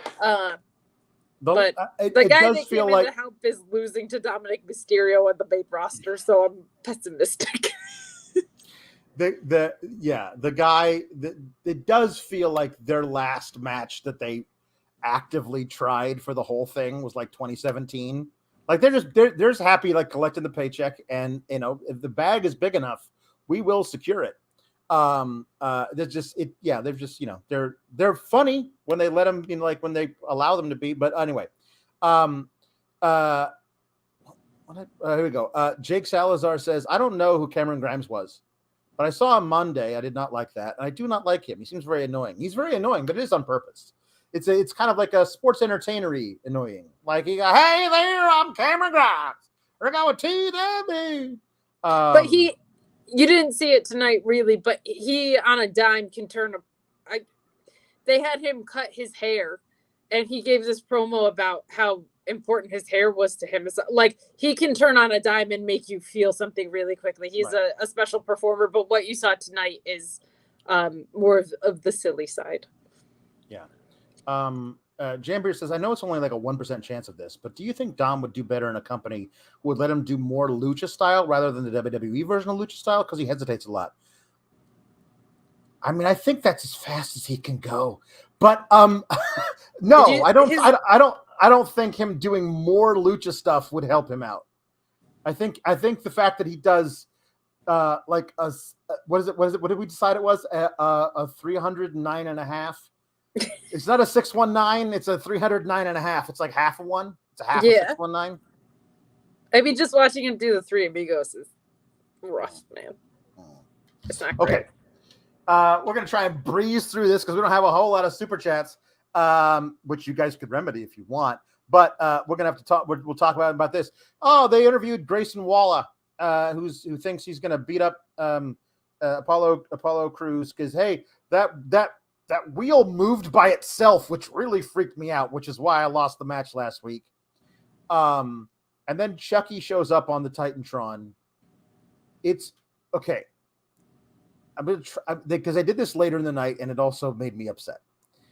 I understand you got to do cross promotion and you're not allowed to have the doll on set, but could you at least make his mouth match up with what he is saying on the pre-recorded video? I swear they just had him do, and then they tried to record the voice over it, which doesn't work. And why are you scared of a doll that is hundreds of miles away? If it's in the room and brandishing a knife, I'm okay. But I don't understand why we're scared of the doll when it's hundreds of miles away.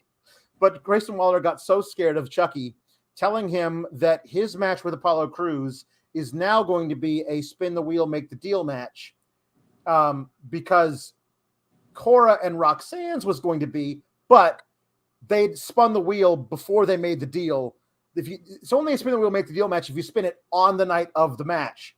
So they're doing that now with Apollo Crews, and that made being told that by a possessed children's toy made Grayson Waller run away.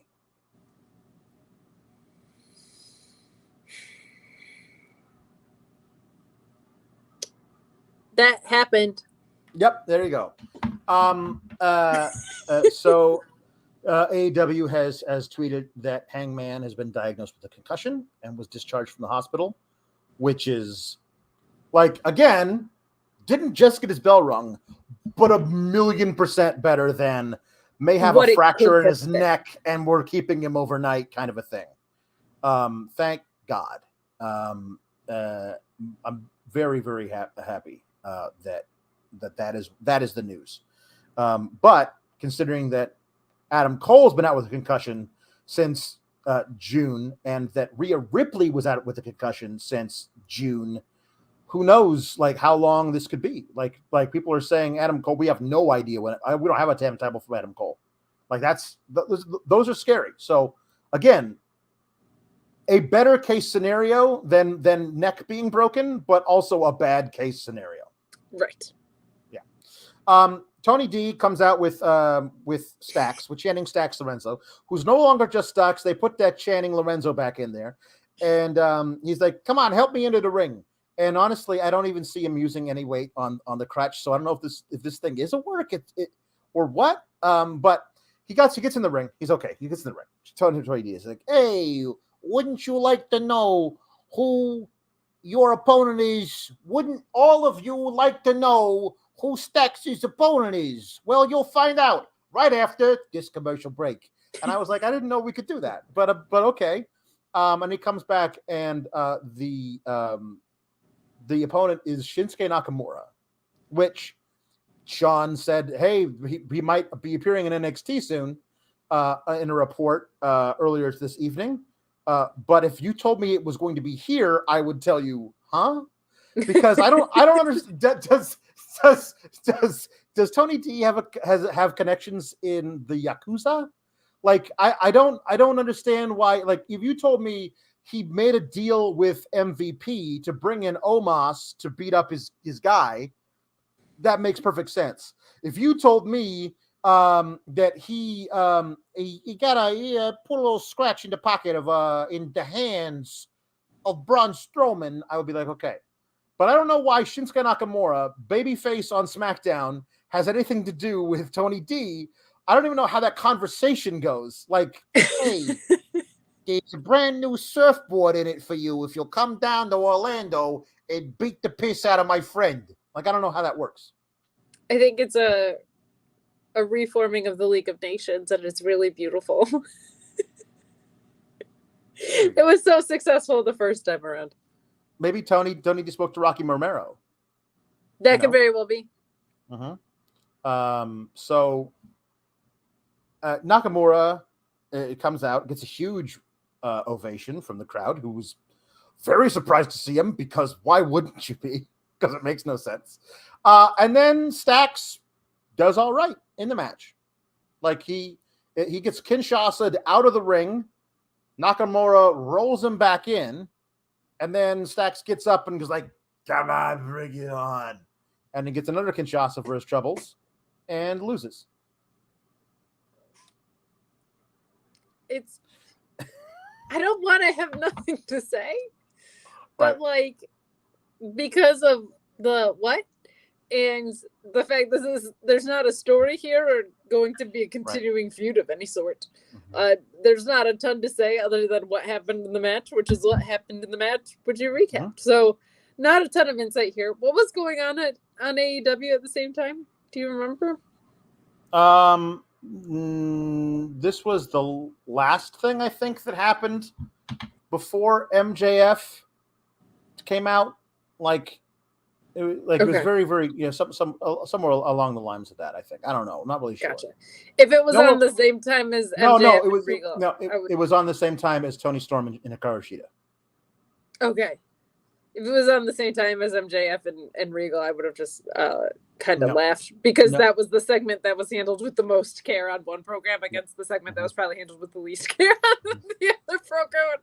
If those two things lined up, that would have made me laugh quite a bit. But yeah, I mean, this happened. I'm never sad to see Shinsuke in the ring. This just made absolutely no sense. But Shinsuke is wrestling on TV.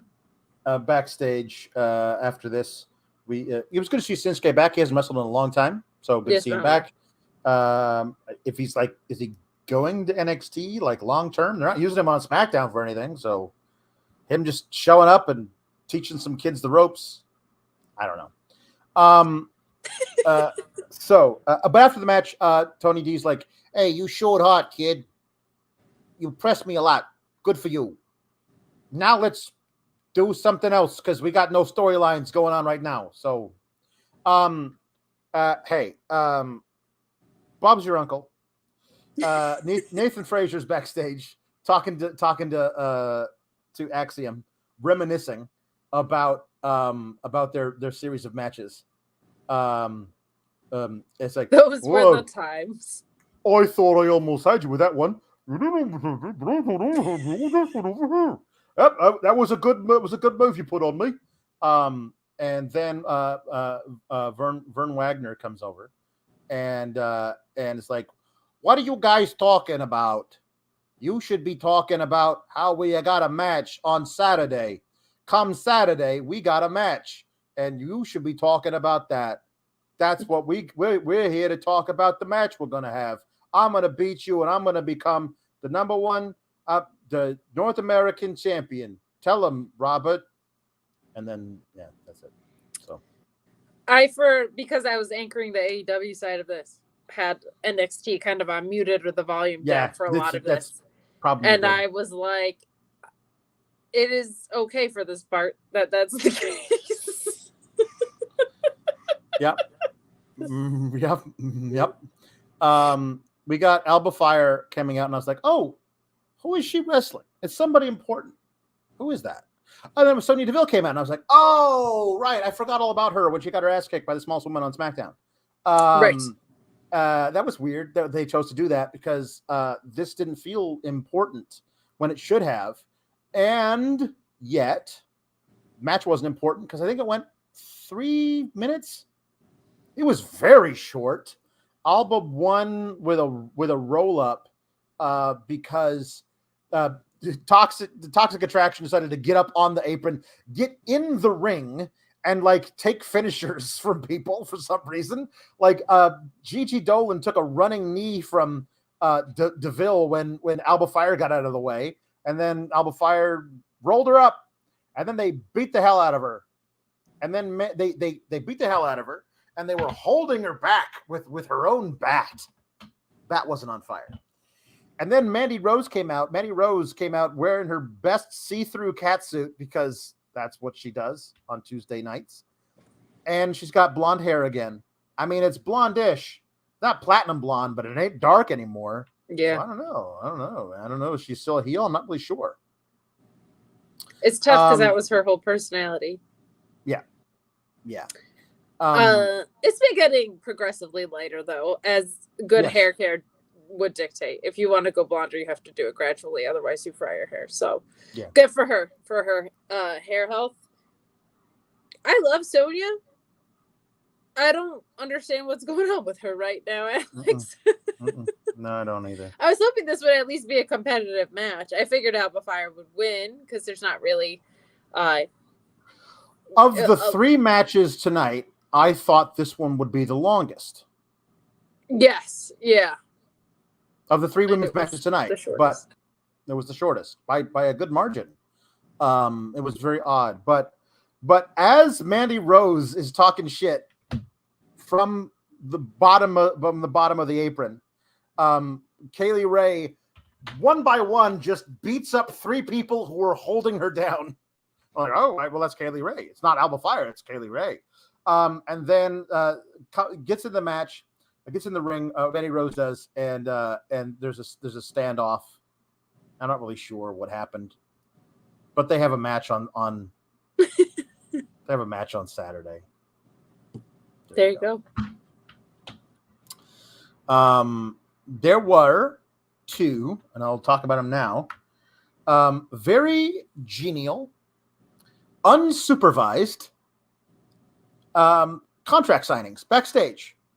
There was a table there and everything. Nobody flipped it. Nobody got put through it. In the conference room, backstage NXT, you had Casey and Caden, or whatever she's calling herself now, and the Proud Girls sitting there talking, having a fun time. Zoe and Nikita.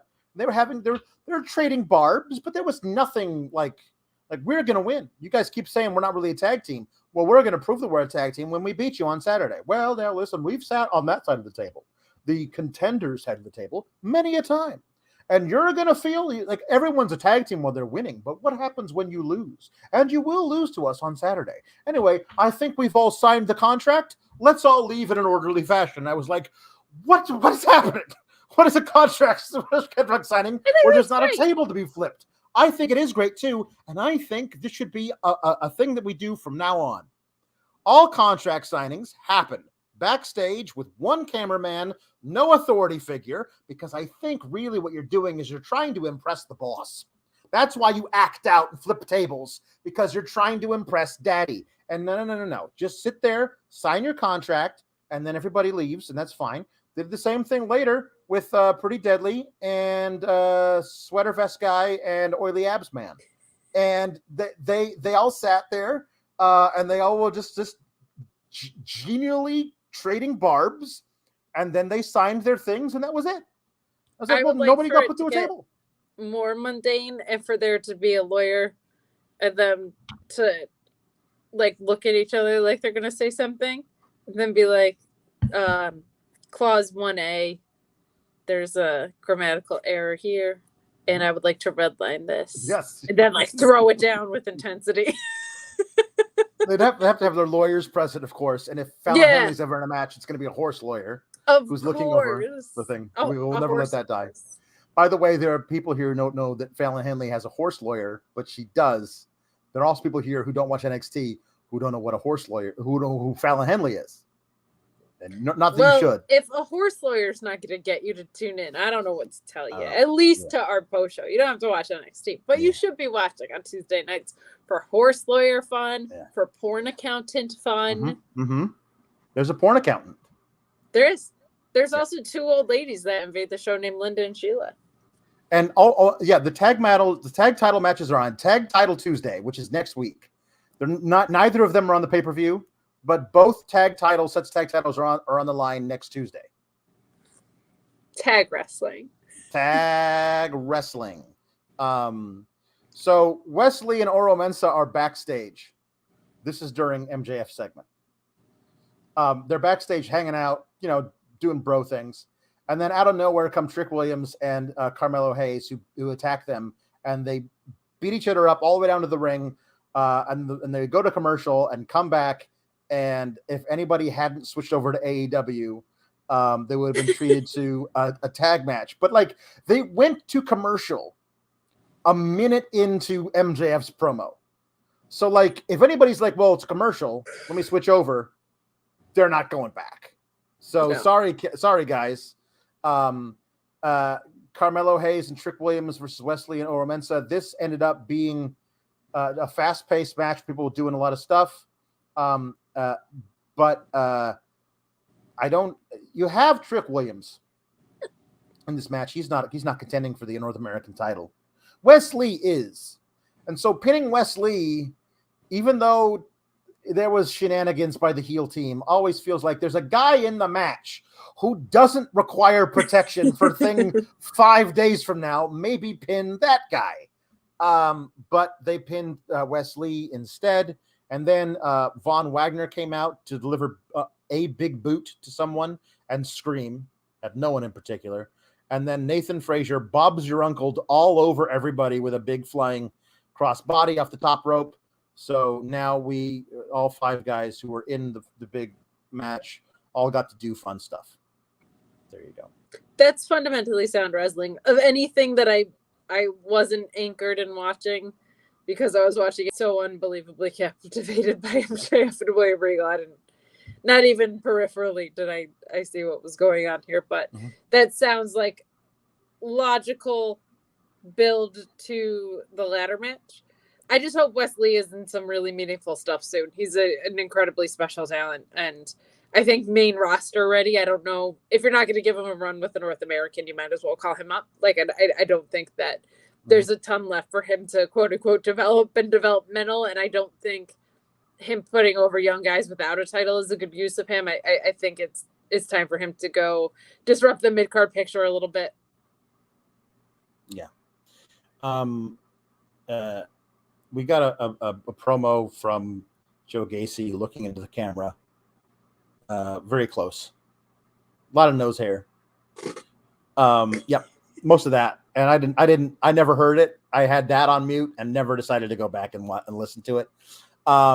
So Cameron Grimes and the OC beat the Schism. This is something I had this on mute. I can't listen to Booker T talk about anything. He's just so bad at this. He's just not. He doesn't care to know who anybody is. He says that's what I'm talking about everything. You haven't talked about this. You haven't talked about this. Well, how can you say that's what I'm talking about if you've never talked about it? But because I had it on mute, I missed Vic Joseph saying that Machine Gun Carl Anderson is the never openweight champ. So apparently they're acknowledging the fact that he's got this belt that he's got to drop before November 5th because they can't do it at that big thing. So, well, right. So New Japan and the Saudi Arabia show are on the same day. Yes. I think it's obvious which one he'll be working. So I don't know what they are going to do about that. I think it's very cool that they are acknowledging it. Again, I'm running out of time on giving them for permission first, or giving them praise for things that they should have been doing all along and should be doing. But when it's something like mentioning New Japan on WWE television, on the biggest wrestling platform in the world, that's really cool. When they do deep dives like Championship Wrestling of Hollywood, or they mention that Roxanne was the ROH Women's Champion, like that's really cool. That's really, really cool stuff. So especially when it's a current title holder at a different promotion. When was the last time that happened in WWE? I mean, decades and decades ago. So very, very cool that they did that. Could not care less about this match. But I think of all the ones that main roster people came down to win, this one makes the most sense for that side to win. Mm-hmm. I don't think Schism gains anything here. Jim Beard brings up a point. He says, but Alex, shucky ducky quack quack, and honestly, I had not considered that point of view. Yeah. I have some things to think about. Yeah, me too. It's true. So there was an interview backstage. Braun Breaker also had this on mute. I can't imagine anything was said. Not a strong point. Yeah, not a strong point. No, not. Listen, if he's in the ring doing a promo where he talks like this about everything, I'm on board. But if he's just like, hey, anyway, I just wanted to talk to everybody about what's happening on Saturday. No, it doesn't work for me. You know who he is? I don't know if you watched Parks and Rec, but was it Herd from Purd or Purd the Herd? The newscaster who doesn't say anything but keeps saying Herd with Purd. There it is. Yeah. Where he's like, an event happened on Saturday, and on Saturday is when that took place. That's kind of what Braun Breaker is when he's not doing interim promos. It's just not adding a ton of value. So the Good Bros get to come down and hang out in NXT, which they were never in. So it wasn't like a lot of these people were like having homecoming things, which I thought was kind of cool for like the longtime fans. Good Bros never spent time there, so that's kind of an interesting. It's like Cameron Grimes said, "I don't have anybody that I trust in NXT to face the Schism with me, but that doesn't mean I don't have people that I trust in Raw or SmackDown. So I'm gonna go up there and do it." And the guys he trusts are people he paid to be his friends for one night. like tied just weird. So then I took it off mute. Oh, the OC won because they hit a magic killer on somebody. We didn't actually give Cameron Grimes the win. Why would we do that? So we're just going to have the OC get a victory, and if they're not actually there. But I did take it off mute for Veer speaking, not crazy and wild-eyed and trying to scare us because he's a foreigner. He was dapper. He was well-spoken. He was talking like, what did you whisper to Sangha last week? That is for me and my brother Sangha to know, and we'll talk about you when the time comes. And then Sangha shows up and says, "My brother, I have considered and I'm ready to listen." Like, of course you are. And they walk off together. We never see him again. But Veer and Sangha as dapper murderers is a really fun thing. Like I don't know if they can. Listen, we've already seen Sangha wrestle in Braun's old gear and Goldberg's old gear that they took out of storage. I want to see if he can wrestle in slacks, because those two dudes like coming down into the ring full suits and then very slowly unbuttoning and everything and taking off just the top half and wrestling like fisticuffs in like that would be so cool. So you want to see them unbutton? You want to see them undress? Is what you're saying? Yes, I do.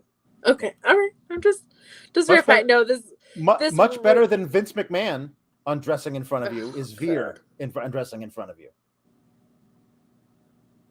He really took that terrible stunner at WrestleMania. He did. It was very recent. It's the most recent WrestleMania. He beat Pat McAfee. Mm-hmm. He did do that. Wow, NXT being the source of less frustration is something that's new to me. Eve, I'm aware of Indus I was covering the show when it was happening. It was not a good time. It was not a good time. Somehow, even Stokely Hathaway couldn't save Indus, but I love the idea of these two guys working together and not having to like scare Floridians because they're vaguely from a different place and time. Well, and it's just that the thing of leaning into what a wrestler's natural strengths are, right? Like these are two dudes that are like cool and charismatic and charming. That was kind of the disconnect with the Veer stuff from the beginning, was you'd see him on Instagram and you were like, that dude could be like a model. Like what are we doing with him on the main roster? So them as a non-comedic maximum male model thing or something like and not as models, but like that persona, that feel could be really, really fun. And I even kind of I think there's not to interrupt you. There's something like, I think that Giovanni Vinci, the gimmick he had in NXT before he called back up, really works for these guys because it's not who you would normally assume would have that gimmick.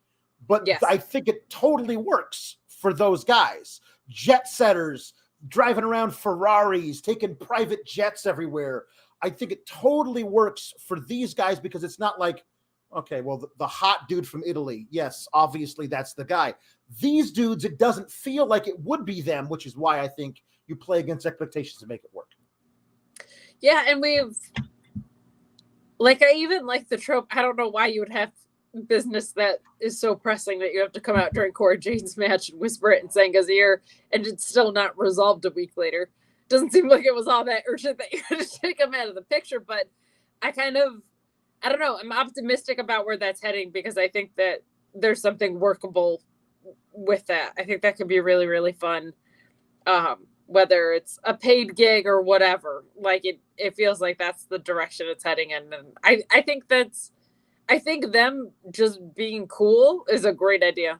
I think that rules. Yeah, I like it a lot. Luis says, I like LA dojo gear, Sangha.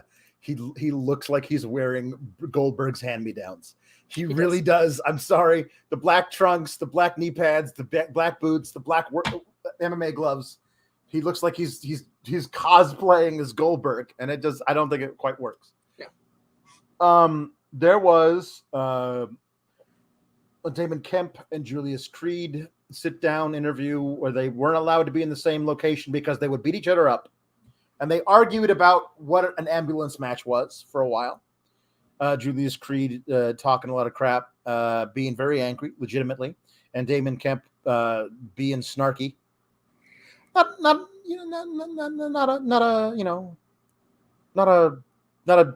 Nothing special about it, but it did remind me that they're doing an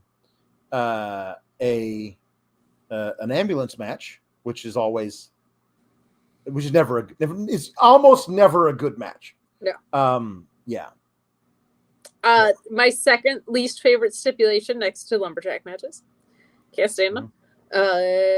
But the more Julius Creed on my screen in an in-ring capacity, the better. So looking forward to that. And I don't think they should be arguing over what an ambulance match is. That seems like the authorities should be determining that. Yeah. Apparently Julius says you're not even the best athlete in your family. It's Damon Kemp. Of course, that's Gable Steveson. That's good. That's a clever line. Listen, but Damon Kemp is camera ready, TV match ready, far before his way more accomplished and way more noteworthy brother, and they got signed at the same time. So I don't think Damon Kemp's setting the world on fire. He's doing all right. He's better than some of the people they got on Level Up. But Gable Steveson can't sniff the TV right now, which is they're bringing him along. They're bringing him along. It might not be for him. Like, not every great amateur wrestler is a great professional wrestler. There's stuff you got to do other than just win on points.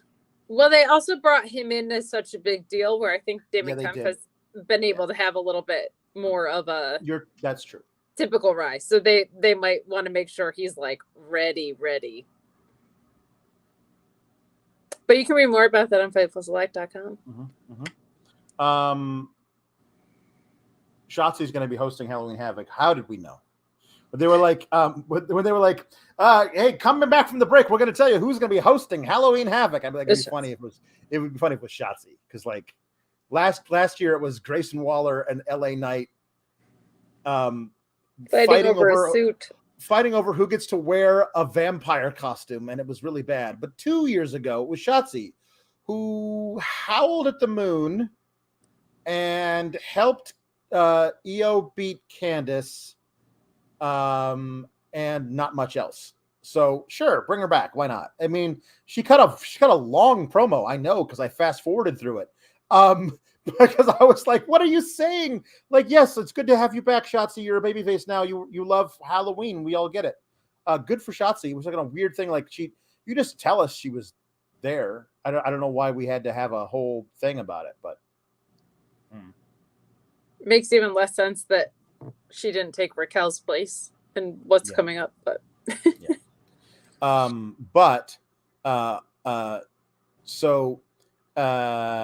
it's really Brian says, I had a feeling Shotzi would be involved with Halloween Havoc. Yes, we did. She's a guest at the Spooky Empire Horror Con in Orlando this weekend, and I saw she was a change to appearing Sunday only. Got to meet her last year, and she's legit one of the nice people I've met. She seems very, very nice. That's awesome. Hopefully we'll have her do more than like Howl of the Moon once as a host. But we will see what they'll do. Now I kind of want her just to howl at the moon just for the silliness. Just for the silliness would be good. Yeah. But she gets interrupted by Zion Quinn, who's out here for some reason, to say that he should be her co-host. And then Quincy Elliott interrupts, and they say, I want to be the host. I should be the host. Make me the host. And Shotzi's like, why don't you guys have a match? And because I'm the GM for the night, why don't you guys wrestle and the winner gets to be my co-host? And Shotzi was on commentary. And I had NXT paused for the entire length of the MJF thing. And I had to like fast forward to catch up. So I watched this match at 1.5 times speed. And so it was a barn burner. but I didn't get to hear anything that Shotzi was saying That's a on brilliant commentary. move. I should do that with Undertaker entrances. Like, that guy zips to the ring. And we will do Quincy. Zion is out of the ring to, like, I don't know, was he talking crap? I don't know what he was doing. He took too long, and then Quincy hit a splash on his back as he slid back into the ring, and then the bonsai drop, and Quincy wins. We all knew Quincy was going to win. And then dances with Shotzi to celebrate. And I pushed play with unmuted just in time for Booker T to be like,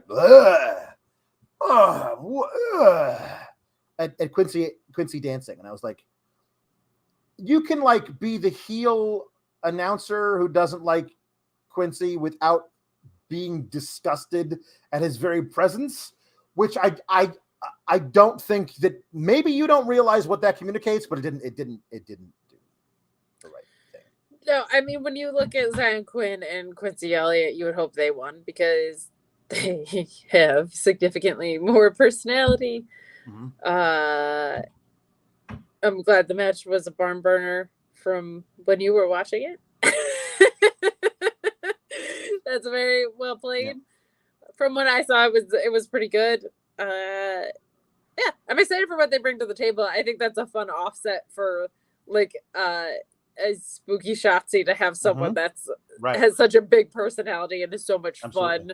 Yeah. And yeah, I think even if it's not intentional to be, like, grossed out by Quincy dancing or whatever, like, when you're dealing with sensitive issues, I don't even want to say, like, sensitive issues because it's not an issue, but, like, no, but it is an issue how you portray Quincy. Like, you have to have television. special care around things that can be interpreted as such. Right. So yeah, we should just be a little more aware of how we're treating them. I think you can be like he's not a very good dancer. Like you can say they're not a very good dancer. You could say that as opposed to like there was like he was doing vomit disgusted sounds. by the sight of them dancing is such a weird. Yeah. See, that's something that Wade Barrett would have been really good with. I feel like for the most part, like that kind of nuance where Booker T is. Wade Barrett would have been like, Wade Barrett would have been like, I really wanted to see Zion Quinn's Halloween costume next week, whatever he was going to come up with. He would have been like pro Zion Quinn, not anti Quincy Elliott. That's a really important distinction. And on top of that, Booker T had such an opportunity to be like, what, no Spinaroonie? Like, yeah, Booker T could have just been underwhelmed by their dancing. I'll show you some dance moves. That's it. Jambeard says, did you know Shotzi and Scarlett are part of a 3-in-1 musical act? I did know that. Yes, I did. I did see their music video. I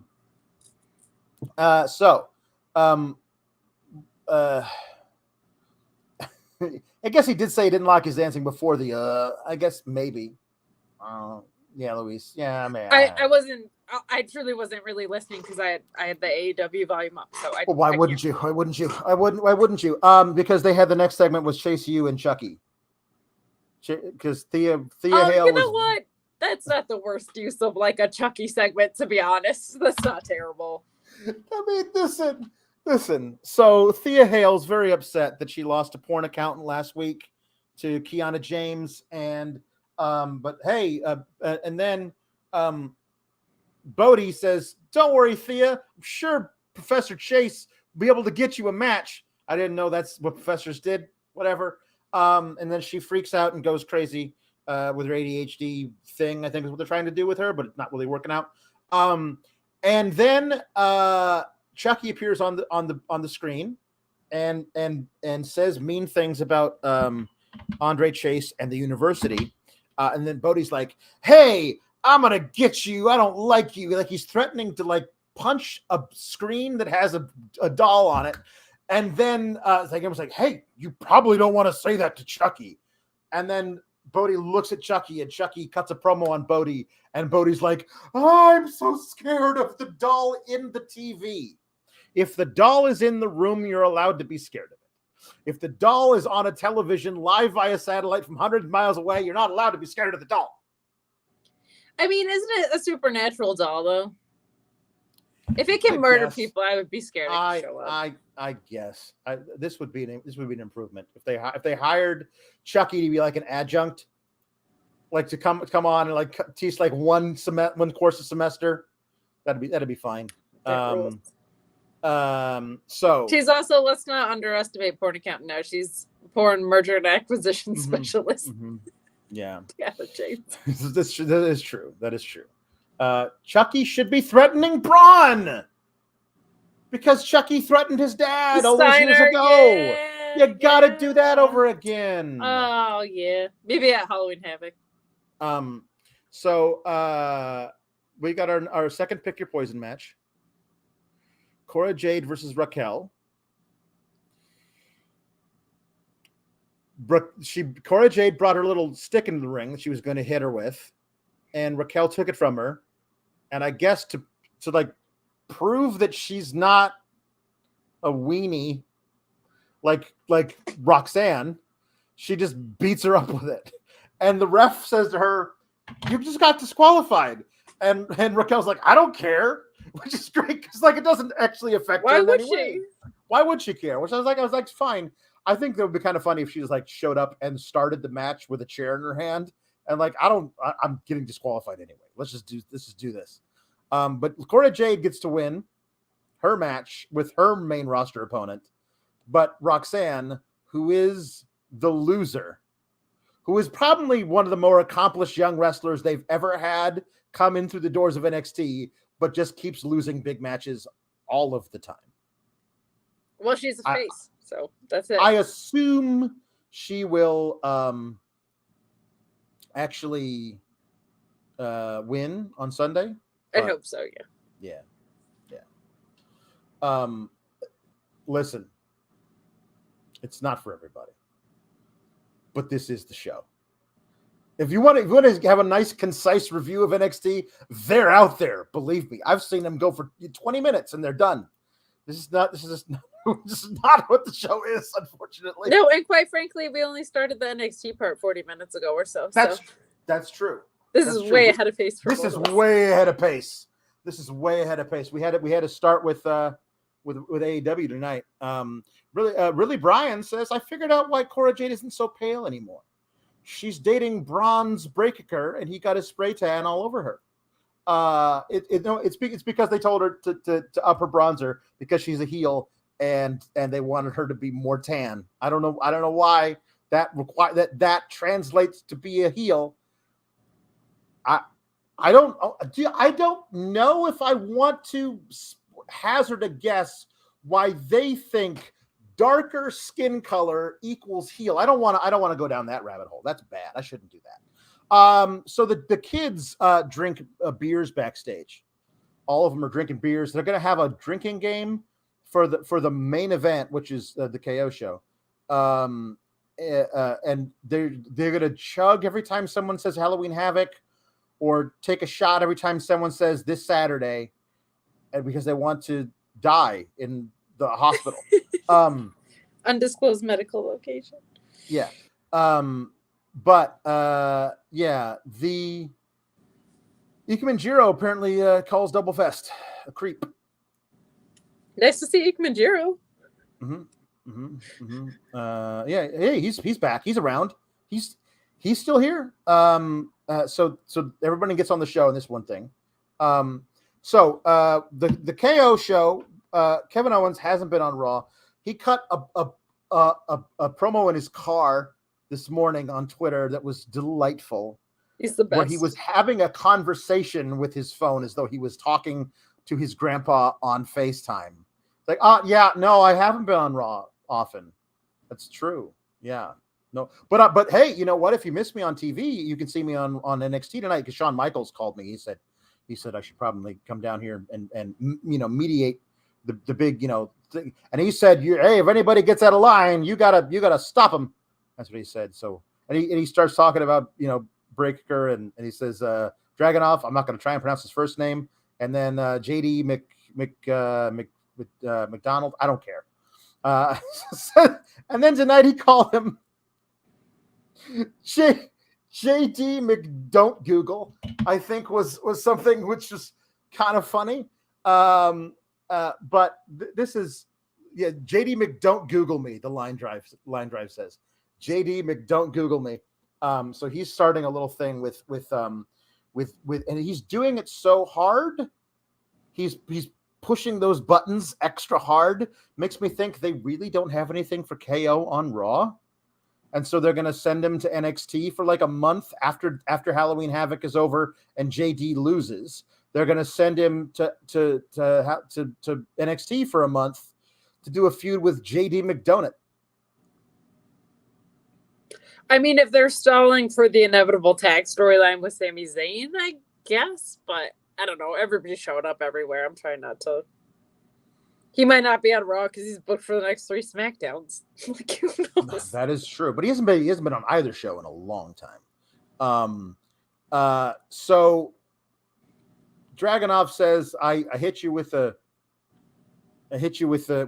torpedo last week. It wasn't an accident." And Breaker says the only guy's been able to put you down and keep you down was when I speared you last week. And Kevin Owens like, "Hey guys, great conversation. I don't know if you know what's going on. This guy's trying to get you two to fight, so he's going to pick the bones of whoever's left standing.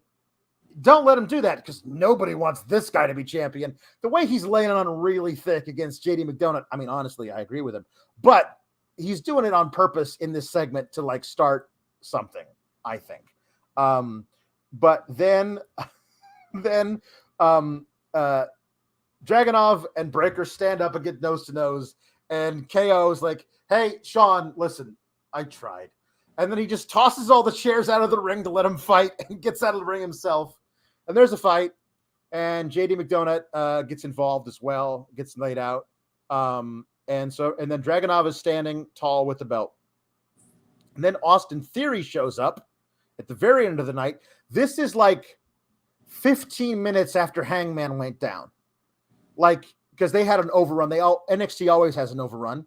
So I'm like watching this going like, I hope Hangman's okay. Like none of this is landing with me the way it's supposed to, because I'm like, I hope Hangman's okay. Anyway, we get that. And then they go off the air. And apparently while the show was off the air, KO hit a big stunner on Austin Theory, who sold it like $1 million. And so we got to see that. And I'm like, here's the deal. This is where all of your gimmicks that you're doing don't work at all, because you put both titles on Roman Reigns and have no idea what you're doing with him. There's no way Austin Theory is cashing in successfully on Roman Reigns. But I think even Triple H doesn't want Austin Theory to be a guy who fails at a cash-in. So You got to tease him cashing in on Braun Breaker at Halloween Havoc, which is like, if you had, but think about it. If you had a guaranteed match whenever you want, you just wait for Roman Reigns to have you would never, ever cash that in until Roman Reigns was having a match, and you'd figure out a way to do it. He failed twice, he failed the third time. Why would you take a giant step down to be like, yeah, sure, NXT championship? What? You wouldn't do that, but you have to, because in story way, there's no way they'd let him ever cash in successfully. There's a missed opportunity of it expires. They never play into the fact that it expires. No, they don't. And I think that's the best way to do it, personally. You're right. I think so. Or you have to have him lose the briefcase to someone is the other thing. The social media segment, this ending, Kevin Owens is a national treasure. Put every belt in the world on him. He's just so, everything they give him, even the Elias crap, he made work for months. Bringing him into a show like this is just smart, because he he can just assess any pro wrestling situation and make it better. So that rules. Yeah, I mean, I just love Kevin Owens. I think Dragunov is a really special talent, and I think based on what we saw Tyler Bate do with Braun Breakker, Dragunov should be able to pull something really special out of Breakker as well. And McDonough is good enough in the ring, so I think that should be a lot of fun. But I love the idea of I love Kevin Owens just saying, "I did my best." It's such a fun thing to. Sorry, Sean. You gave me a job. I tried to do it, Sean. I couldn't. I'm sorry. And having a talk show that actually points out, like, hey, the enemy of your enemy is your friend. Like, it's not a pointless talk show segment if someone's actually trying to help the story. I love Kevin Owens being the only wrestler who's aware of wrestling tropes. Yes. It's like don't guys, you're playing right into his plan. His hand. He's a bad guy. Like he's the dude in the movie who waits for the opportunity. That's what this dude is. Don't you see it? I see it. Everybody sees it. Come on. I love that he does that. Like it's the best. Great. It's great. I wouldn't want everybody to do it, but no, he's the guy. One guy who takes the piss, and that's him. That's him. Before we get to several pages of Jukebox, Jambeard says, "I'll cheer for the Padres since I refuse to cheer for the Evil Empire or the Houston Garbage Can Bangers." H-Man says, "I'm thankful for the 03 World Series because it made me become a fan of both the Yanks and the Fish. At least I got the Yanks to cheer me up. Well, the Fish perennially suck. The Astros are going down." I hope so, buddy. Okay. All right. Oh, Lord. Okay, here we go. Thank you, everybody. This is the Jukebox for those 500 of you who are here who aren't normally. This is people have sent in things they want sung or things they want recited or things they want improvised now in any of these crazy voices that I do. And also Kate does 2 voices. So we'll see. I do, but I also can't pull lyrics up on my phone right now. So I'm well, that's a problem. Pretty much out, but if I know what the song or reference is, I'll try it. As Tiffany's trying. I'll try it. Here we go. All right. JW Pringle says, William Regal sings, "Hit me with your best shot." You know, because of the thing with MJF tonight. Excellent. Okay. Come on. Stop. Here we go. Well, you're a real tough cookie with a long history of breaking little hearts, like the one in me. That's okay. Let's see how you do it. Put up your dukes, sunshine. Let's get down to it. Hit me with your best shot. Why don't you hit me with your best shot? Hit me with your best shot. Fire away. Man in the mask, you scrumptious little 6-gun, you. Very different Regal tonight. Yep, there you go. Different Regal. That's true. Jerry Pringle says, for the ladies cease, who went to White Castle, I think. Cheeseburger in Paradise, sung by Nathan Frazier. I tried to amend my carnivorous habits. Made it nearly 70 days, losing weight without speed. Eating sunflower seeds, drinking lots of carrot juice and soaking up rays. But at night, I'd have these wonderful dreams. Some kind of sensuous treat, not zucchini, fettuccine, or bulgur wheat, but a big warm bean bun and a huge hunk of meat. Cheeseburger in paradise. Heaven on earth with an onion slice. Not too particular, not too precise. I'm just a cheeseburger in paradise. And Bob's your uncle.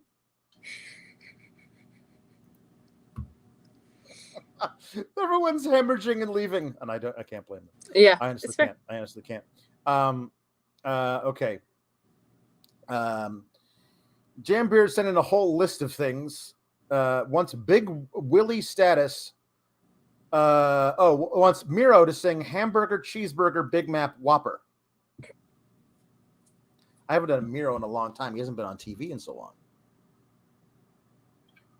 Hamburger, hamburger, ham. Hamburger, hamburger, hamburger, ham, hamburger, hamburger, ham, hamburger. Cheeseburger, cheeseburger, Big Mac, Whopper. There's a lot of things about Big Macs and Whoppers here. All I care about is my hot wife and my God and my Big Mac Whopper.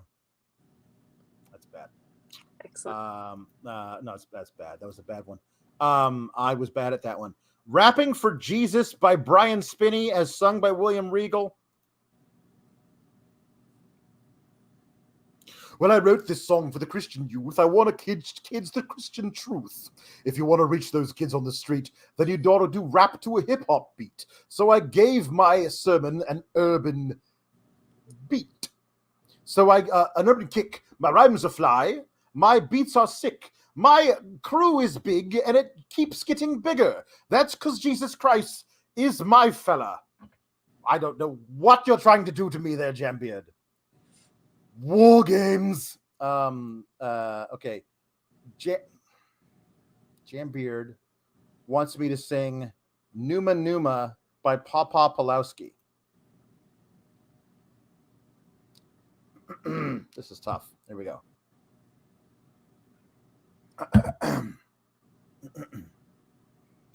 Maya, hi, Maya, who, Maya, ho, Maya, ha, ha. This is the new Numa, bringing it back, 2004 to 2018. More joy, more love.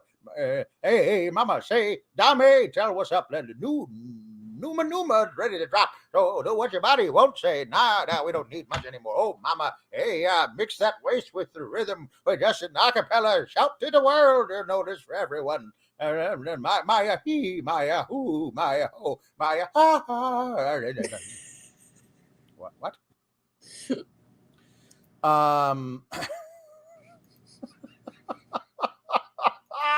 Maya, ha, ha. Jambeard wants Chocolate Rain by Tayson Day as sung by Wilford Brimley. Okay. What did Wilford Brimley? I don't know. It's an old one. Chocolate rain. Sometimes stay dry and others feel the pain. Chocolate rain. A baby born will die before the sin. Chocolate rain. The school books say it can't be here again. Chocolate rain. The prisons make you wonder where it went. Chocolate rain. Build a tent and say the world is dry. Chocolate rain. Zoom the camera out and see the light. Chocolate rain. Forecast to be falling yesterday. Chocolate rain. Only in the past is what they say. Chocolate rain. I drank so much chocolate rain, I got diabetes. Crushed. Yep. We'll have to skip this one. And we'll do it next week, Jambeard, when Kate apparently has access to things. This one, we're also going to skip this one. So there's 3 here we're going to skip. Jake Salazar wants Papa Pawlowski singing Minnie the Moocher by Cab Calloway. This is right in my wheelhouse of Forks. Here's a story about Minnie the Moocher. He was a red hot hoochie coocher. He was the roughest, toughest frail, where Minnie had a heart as big as a whale. Heidi hi, Heidi hi. Hody, hody, hody, ho. Heedy, Heidi, ho. She messed around with a bloke named Smokey. She loved him. He was cokey. He took her down to Chinatown and showed her how to kick the gong around. Heidi, hi. Hody, ho. Heedy.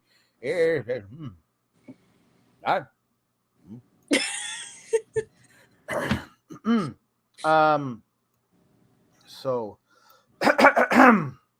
Jambeard wants Seagulls Stop It Now by Bad Lip Reading to be sung by Nathan Frazier. I remember this YouTube video. I love those bad lip reading ones.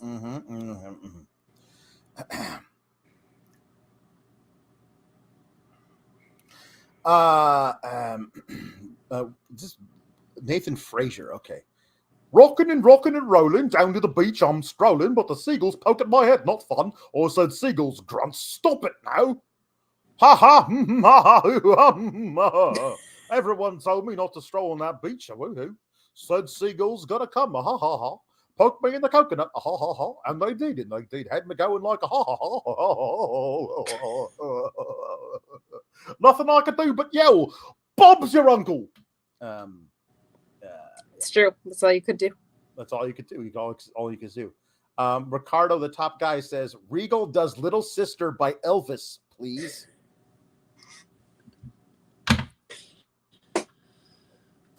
Oh my God.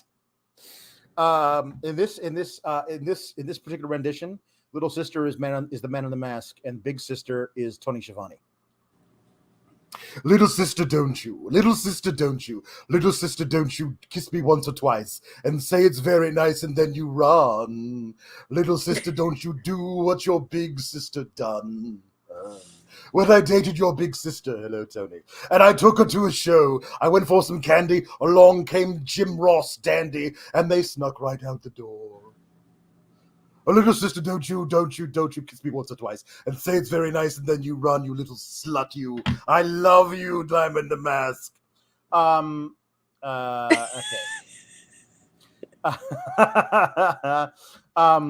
Jambeard wants Sally's song from his favorite Halloween movie, from Luis's favorite Halloween movie, Night Before Christmas, as sung by Linda. Okay, some of you are still here. You get to experience Linda now. All right. I love that there are new people here who are experiencing this for the first time. And I don't like it. I'm glad you guys like it. It's okay. It's atypical of a normal wrestling review show. Really, it is. It really is. But we make most of our super chat money from this crap. It's true. Okay. It's true. Linda is an original character. Yes, it's very true. Hold on. I sense there's something in the wind that feels like tragedies at hand. And though I'd like to stand by him, I can't shake this feeling that I have the worst is just around the bend. And does he notice my feelings for him? And will he see how much he means to me? I think it's not to be. What will become of my dear friend? Where will his actions lead us then? Although I'd like to join the crowd in their enthusiastic cloud. Try as I may, it doesn't last. And will we ever end up together? No, I think not. It's never to become, for I am not the one.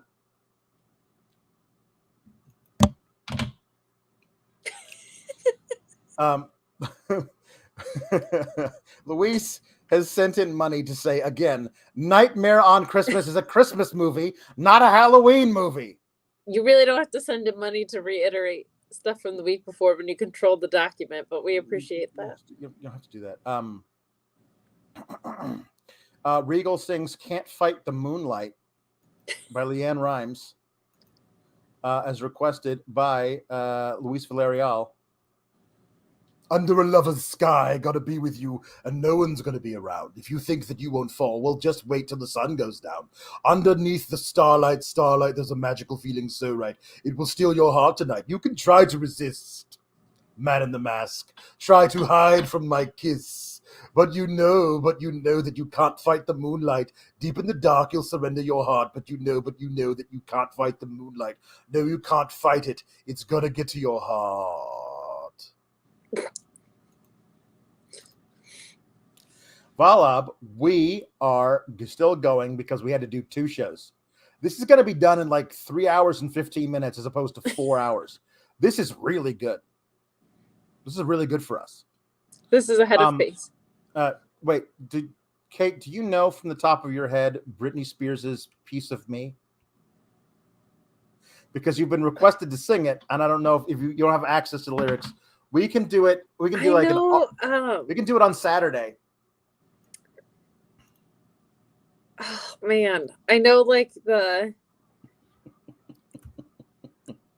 piece Can of you, it. Can you do it as Tiffany Stratton? That's the big thing. She's Miss Lifestyle of the Rich and Famous. She's Miss, oh my God, that Britney Shameless. You want a piece of me? That's all I remember, though. I'll do it in full Saturday. Jesse, send me a reminder later in the week. If you follow me on Twitter, I don't even know if you're on Twitter. I'll write myself a reminder right now. Luis will do it, and I will edit this speech so you can do it on Saturday. So there we go. But yes, I know I did not do it, obviously, because I've been involved in things. Toodles. Toodles. Tom LaValle wants Tony D to sing Surfin' USA, because that's the song he sang to Shinsuke Nakamura to get him to work stacks for him. Hey, if everybody had an ocean across the USA, then everybody be surfing like California. You'd see them wearing their baggies, Haraki sandals too, a bushy blonde hairdo. Surfing USA. You catch them surfing at Del Mar inside outside USA, Ventura County line inside outside USA, Santa Cruz and Trestles inside outside USA, Australia's Narrabeen, all over Manhattan, and down Doheny Way. Everybody's gone surfing, Shinsuke, eh? You could be too. Hey, surfing USA. I have You not... guys are awesome. I'm just reading the comments. AEW plus NXT plus jukebox is a powerful thing. I've been here since the beginning of the stream. What an experience! You guys, you guys rule. It surely is. It surely is. Okay. T Electric says, "I hope Hangman is okay. I'll save Tiffany Stratton for when Kate is not on her phone, but wants Axiom singing the Price is Right theme song." I didn't know there were lyrics. I don't think there are. I think he just wants you doing. Oh, I see. Because there is a Price is Right theme song somehow that Luis has found with lyrics, but that's not what he wants. Let's see if I can remember the okay. Think back to being sick at 9 years old on the couch. I got it. You're ruining for everybody. Hold on.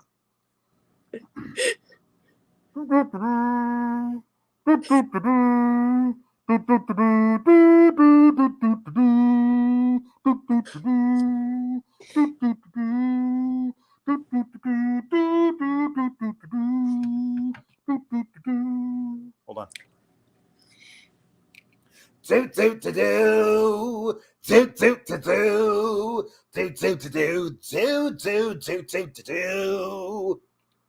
Because Linda is a prodigy at the doo-doos. Of course she is. And then T Electric Man wants Pop wonders and reminiscing about Bob Barker, the yodely guy in the big wheel sound. Bob Barker and I, we went to school together. Actually, we called him Bobby B. We called him Bobby B. You're most likely to go on and become a game show host. We said that about him because he was always that kind of guy. And there was I don't know if you ever saw the one game they played where the little yodely guy would go up the mountain and he got all the way and he fell off. Then you lost it. But there's a big wheel you spun at the end, and you have to go around and to get closest to $1 without going over, that you could be in the showcase showdown. And okay, Grandpa. There was a match they had back in a few years ago. Tommaso Ciampa and Samoa Joe. Nobody remembers that because it was before Tommaso Ciampa was a thing. But he had a match with Samoa Joe, and now that was a showcase, a showdown. What? Okay.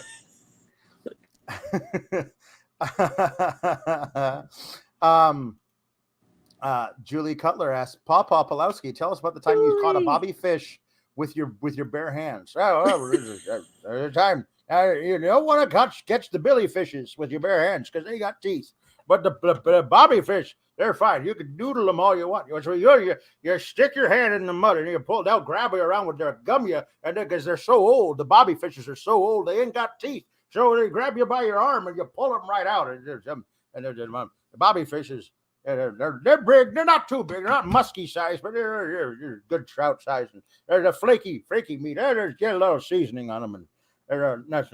I don't know. I once saw Bobby Fish fight Jack Johnson in 1902. What? Know what I have to say about that, Alex? What? Yeah. Folks, where's the lie? Where's the lie? Bob Barker voted most likely to spay and neuter your pets. That's good. That's good. Yeah. No, the onion on the belt, which was the style at the time.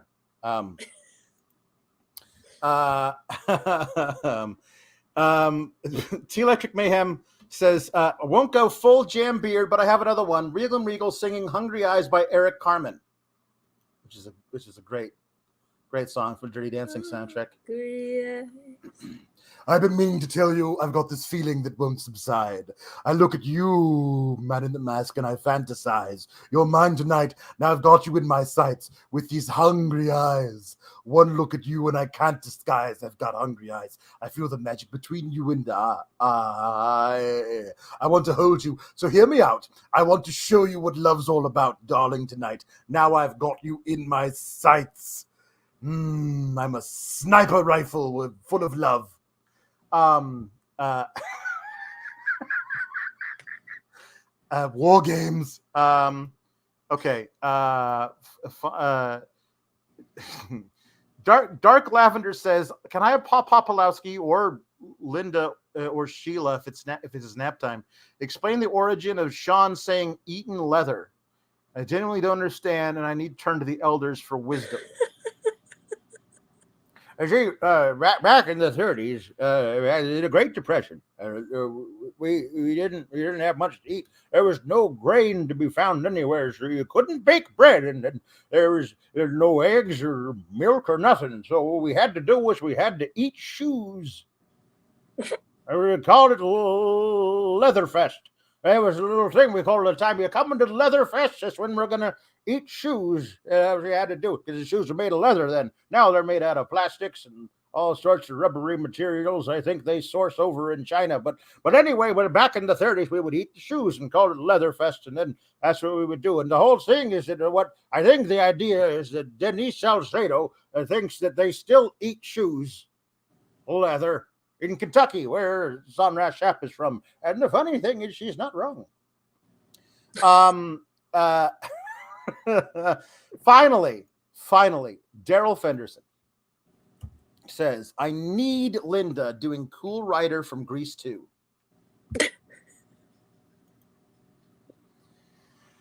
All right, here we go. If you really want to know what I want in a guy, well, I'm looking for a dream on a mean machine with hell in his eyes. I want a devil in skin-tight leather. He's got to be wild as the wind, and one fine night I'll be holding on tight to a cool rider. A cool rider. If he's cool enough, he could burn me through and through. Whoa, it takes forever, then I'll wait forever. No ordinary boy. No ordinary boy is going to do. I want a rider that's cool."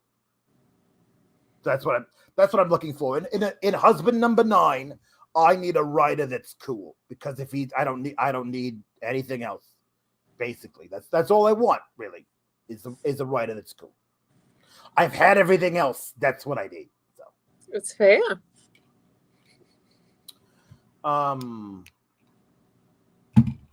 That's it. That was the Jukebox Kids, who have never seen this before. Normally I participate a little bit, but yes, not on the that's true. Telecast. No, yes, there were many requests for you to do Sheila and what we used to call Moni, which was Toni D'Angelo's cousin, Moni D'Angelo. Oh, I remember her. It's been a while. It is. But so yeah, we're gonna have to do Moni D'Angelo. And oh, this is so nice. I almost follow this while you're doing this. Thank you. Oh, wait. The card wheels. Oh, yes. Fine. Oh, yes. This is very Card Wiz sent in a sour chat, which is for the paywall stuff, but says, "I was wondering if Paul Pawlowski could remember one of my favorite stories in wrestling, the story of the rise of Angelico, Ivelisse, and Son of Havoc in Lucha Underground." There was a temple, you see. A temple was actually a warehouse in East Los Angeles, but they called it a temple. And there was a man there. He was supposedly a Spanish billionaire. His name was Dario Cueto. And he had a key around his neck. And that key was to unlock the door where he kept his brother Matanzo, who killed people. He ate a guy one time, but that's a different story. There's a trio. There's a biker guy. His name was Son of Havoc. And then there was this South African kid who jumped off of things, and then there was this little Puerto Rican girl named Ivelisse, and they were a trio, and there was a love triangle, if I remember correctly. Oh, did I mention there was a guy named Mil Muertes who was literally a zombie? He was literally a zombie. He died in the big earthquake in Mexico City when he was a child, but then he got back by a really hot girl who had a rock. It was a magic rock, you see. That's how it was from the rubble where he died, and she controlled him with that. Then there was a Prince Puma, Prince Puma. His name, he's actually, the Prince Puma turned out to be Ricochet. Nobody knows, but that's who he was. And, there was a guy there, Vampiro. What? Thank you.